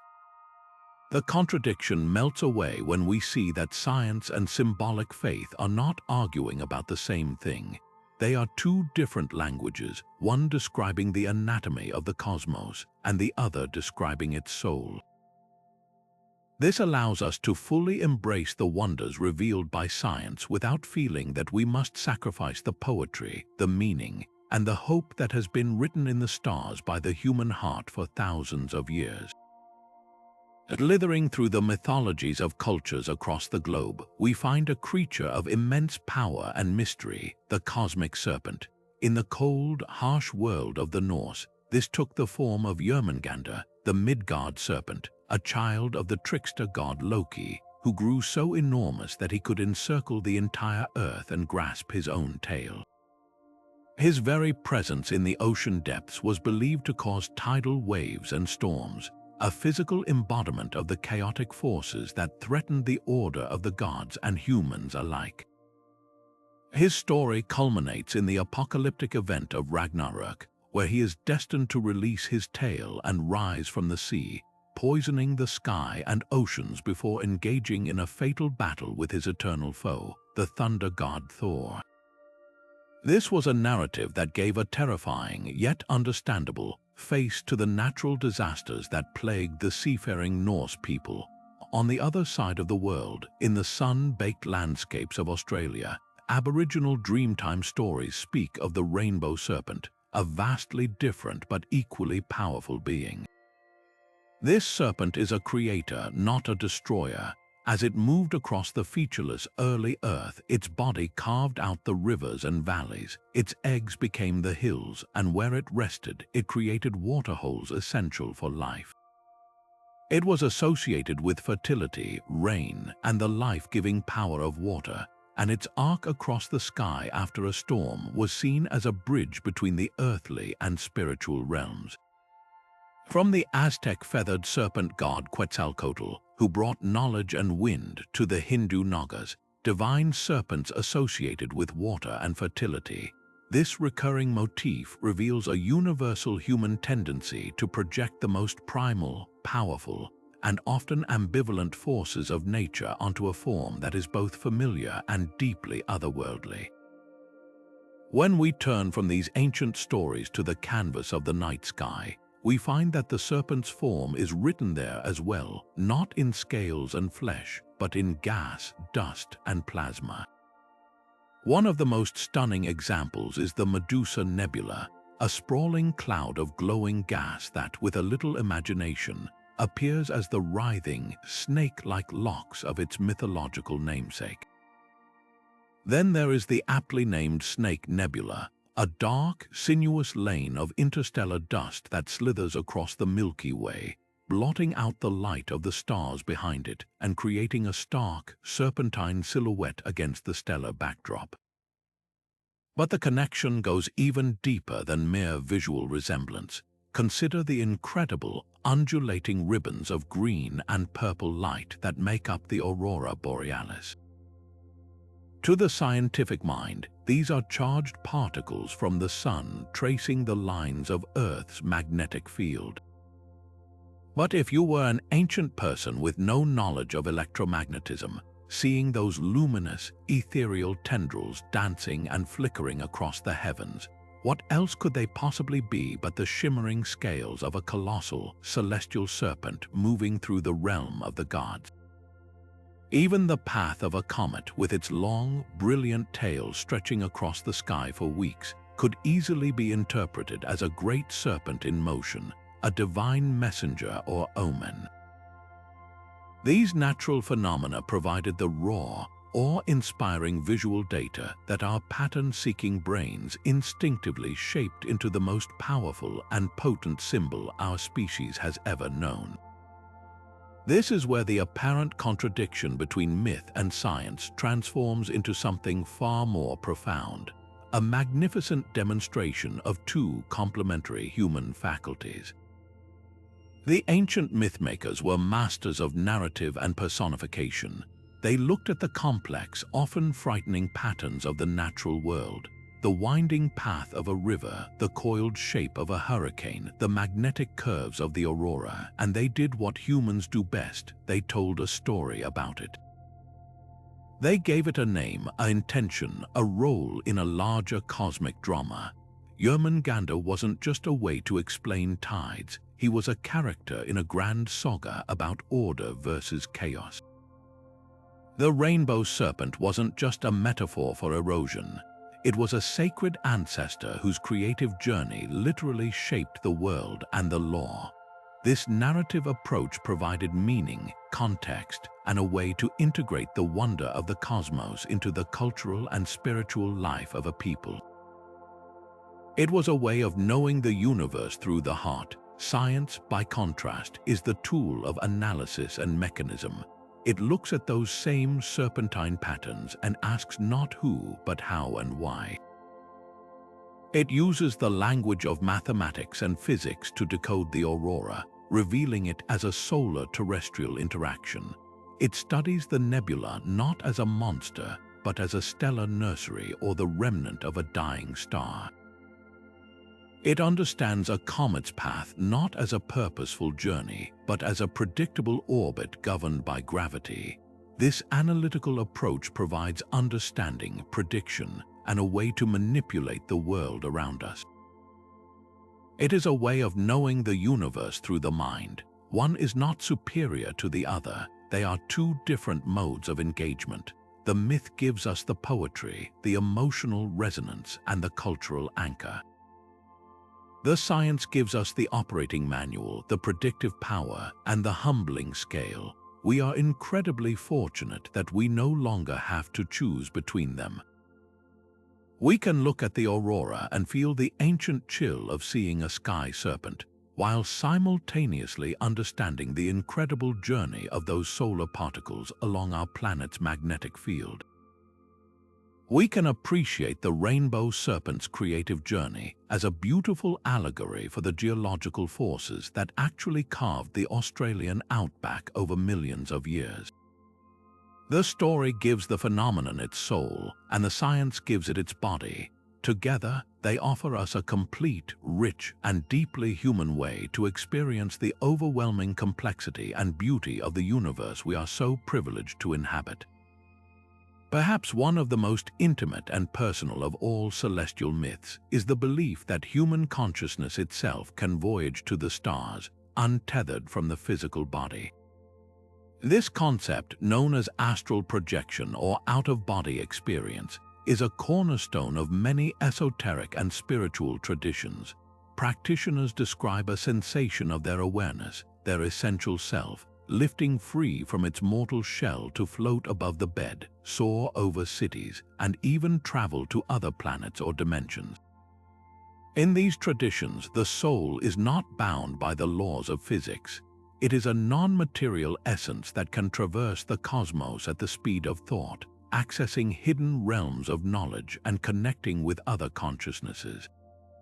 This is the ultimate fantasy of transcendence, a direct, personal rebellion against the confines of flesh and bone, offering a taste of immortality and a first-hand exploration of the universe that feels as real, if not more real, than waking life. It is a myth that speaks to the deepest yearning for freedom and the unshakable intuition that we are more than just our physical bodies. The scientific investigation into these profound subjective experiences, however, leads us down a very different path, one that points not outward to the stars, but inward into the intricate wiring of the human brain. Neuroscience, using tools like functional MRI and EEG, has begun to map the neural correlates of these experiences. They are not seen as evidence of a soul leaving the body, but rather as fascinating glitches and activations within the brain itself. The sensation of floating above oneself can be reliably induced by stimulating the temporoparietal junction, an area of the brain that integrates sensory information to create our sense of bodily location and perspective.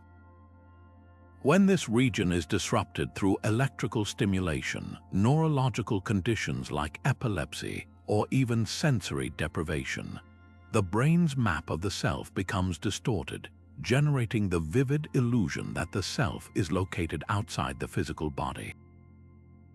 Similarly, the feeling of traveling through tunnels of light or encountering otherworldly beings, often reported in near-death experiences, closely mirrors the brain's response to oxygen deprivation and the subsequent release of neurotransmitters like dimethyltryptamine. From this materialist perspective, these are not voyages of the soul, but entirely internal, biologically generated phenomena, every bit as real to the experiencer as a dream, yet entirely contained within the cranium. This creates a fundamental and seemingly irreconcilable clash of epistemology's ways of knowing. The spiritual framework values subjective, first-person experience as the highest form of evidence. If you felt your consciousness leave your body and journey to Mars, that feeling is its own proof, a personal revelation that requires no external validation. The scientific framework, in contrast, relies on third-person, objective, and reproducible evidence. It seeks mechanisms and physical laws that can be tested and verified by others. For science, the burden of proof for consciousness leaving the body is immense, as it would require the detection of a non-physical entity that can operate independently of the brain, something for which there is currently no empirical evidence. One values the truth of personal revelation, the other values the truth of shared, verifiable data. They are two different languages describing the same profound human experience, and they often seem to be talking past each other. Yet, if we look beyond the contradiction, we find a powerful and unifying theme, a shared, species-wide desire to transcend our physical limitations. The myth of astral projection represents the original, imaginative technology for achieving this. Long before we had rockets, we used our minds to travel to the stars. We dreamed of flying, of exploring other worlds, of breaking the chains of gravity and mortality through sheer force of will and spirit. This ancient yearning is the very same impulse that drives scientific exploration. We may no longer believe our souls can fly to the moon, but we built spacecraft that can carry our instruments, our rovers, and our astronauts there instead. The modern equivalent of astral projection isn't found in a meditation manual. It's found in the control room of a space agency, where engineers use virtual reality and telepresence to operate a robot on Mars, seeing through its eyes and touching the alien soil with its mechanical hand. It's found in the data from the James Webb Space Telescope, which allows our collective consciousness to literally peer back in time to the dawn of the first galaxies. Science has not extinguished the desire to transcend. It has given us new and powerful tools to actually achieve it, physically and collectively. The myth gave us the destination, the stars, other worlds, a broader existence. Science is providing the vehicle. One is a journey of the spirit, the other a journey of the body and the mind, but both are fueled by that same restless, human urge to reach beyond the horizon and see what lies ahead. Perhaps no human fear is more primal or universal than the end of everything. Long before we could calculate the life cycle of stars, cultures across the globe were crafting powerful, terrifying narratives about the final destruction of the world, and these stories almost always played out on a celestial stage. The Norse prophecies of Ragnarök describe a catastrophic winter followed by the sun and moon being devoured by wolves, the stars vanishing from the heavens, and the earth itself shaking until mountains fall. In the biblical book of Revelation, the apocalypse is heralded by the sun turning black, the moon becoming like blood, and stars falling to earth as a great scroll of the sky is rolled up. These are not quiet endings, they are dramatic, fiery finales where the cosmos itself turns against creation. This shared imagery reveals a profound truth about the human psyche. When we imagine the ultimate doom, we look upward. The sky, which normally represents order and permanence, becomes the agent of chaos, reflecting our deep-seated anxiety that the very foundations of existence are fragile. These myths served a crucial purpose beyond mere fright. They were moral and cosmological cautionary tales. They often framed the end as a divine punishment or a necessary purification, a reset button that would clear the way for a new, purified world to rise from the ashes of the old. They provided a narrative arc to eternity, offering a sense of cosmic justice and even hope beyond the devastation.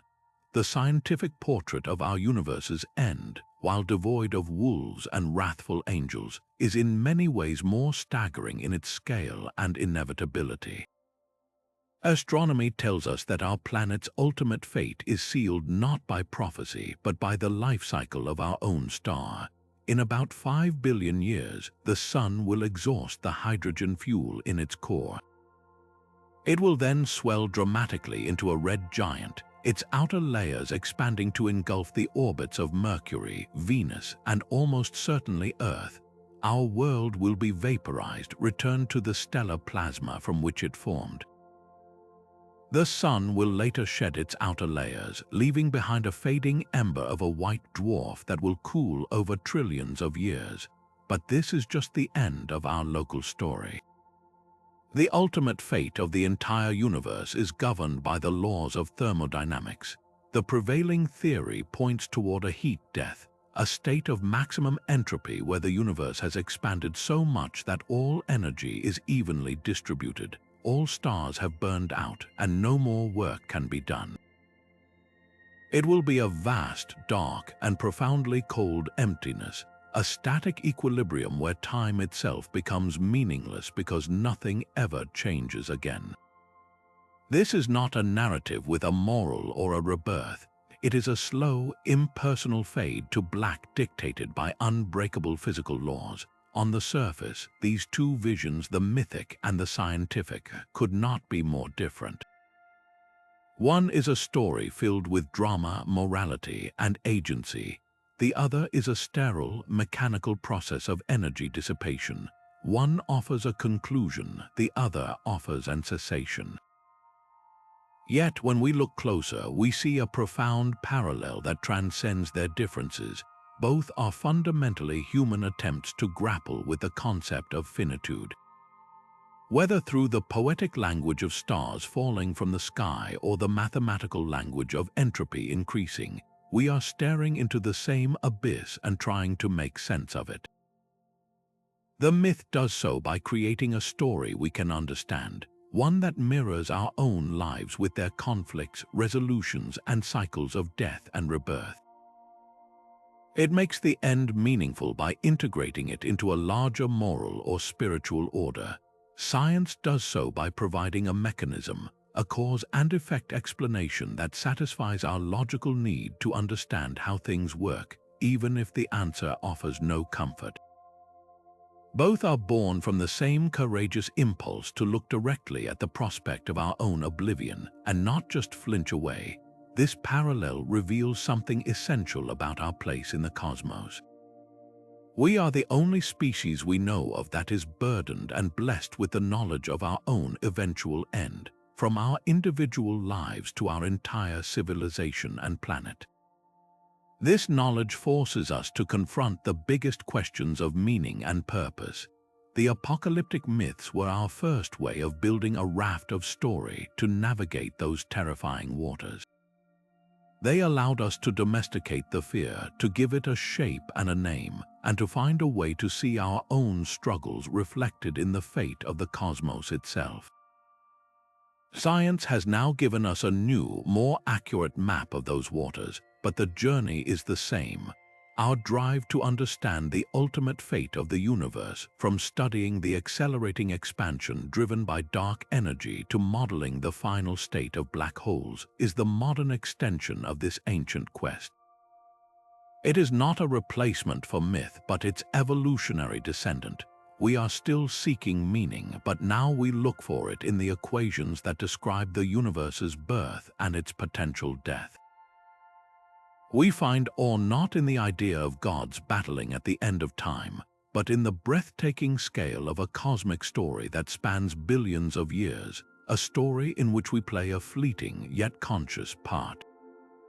The contradiction melts away, leaving only a continuous thread of wonder, the human mind, across millennia and methodologies, forever trying to find its place in the immense and beautiful cycles of existence. We've journeyed together through more than 30 celestial contradictions, from the moon's violent birth to the true nature of black holes, and what this exploration reveals is far more interesting than a simple battle between fact and fiction. These aren't just stories we've outgrown or cold facts that erase the magic. They represent two fundamental, enduring ways of being human. Our ancestors looked up at the starry void and told stories of gods and monsters, love and loss, creation and destruction. They used the only canvas vast enough to hold their biggest questions and deepest fears. Science, when it arrived, didn't destroy that canvas. It just showed us its true, breathtaking depth. It gave us new words and new tools, replacing divine chariots with nuclear fusion and celestial omens with orbital mechanics. But the goal was, and always has been, the same: to understand the magnificent universe we find ourselves in, and to find our place within it. So the next time you find yourself under a clear night sky, try holding both of these perspectives in your mind at once. Trace the familiar shape of Orion, and for a moment, appreciate the ancient Greek myth of the mighty hunter forever fleeing the scorpion. Then let your knowledge expand to encompass the scientific reality that those stars are not a two-dimensional picture but a deep field illusion, with Betelgeuse and Rigel hundreds of light years apart, strangers to one another drifting in the immense three-dimensional dark. One view connects you to every human who has ever looked up in wonder and seen a story. The other connects you to the physical cosmos itself. You don't have to choose. You can have the poetry and the precision. You can feel the awe of the story and the humility of the data.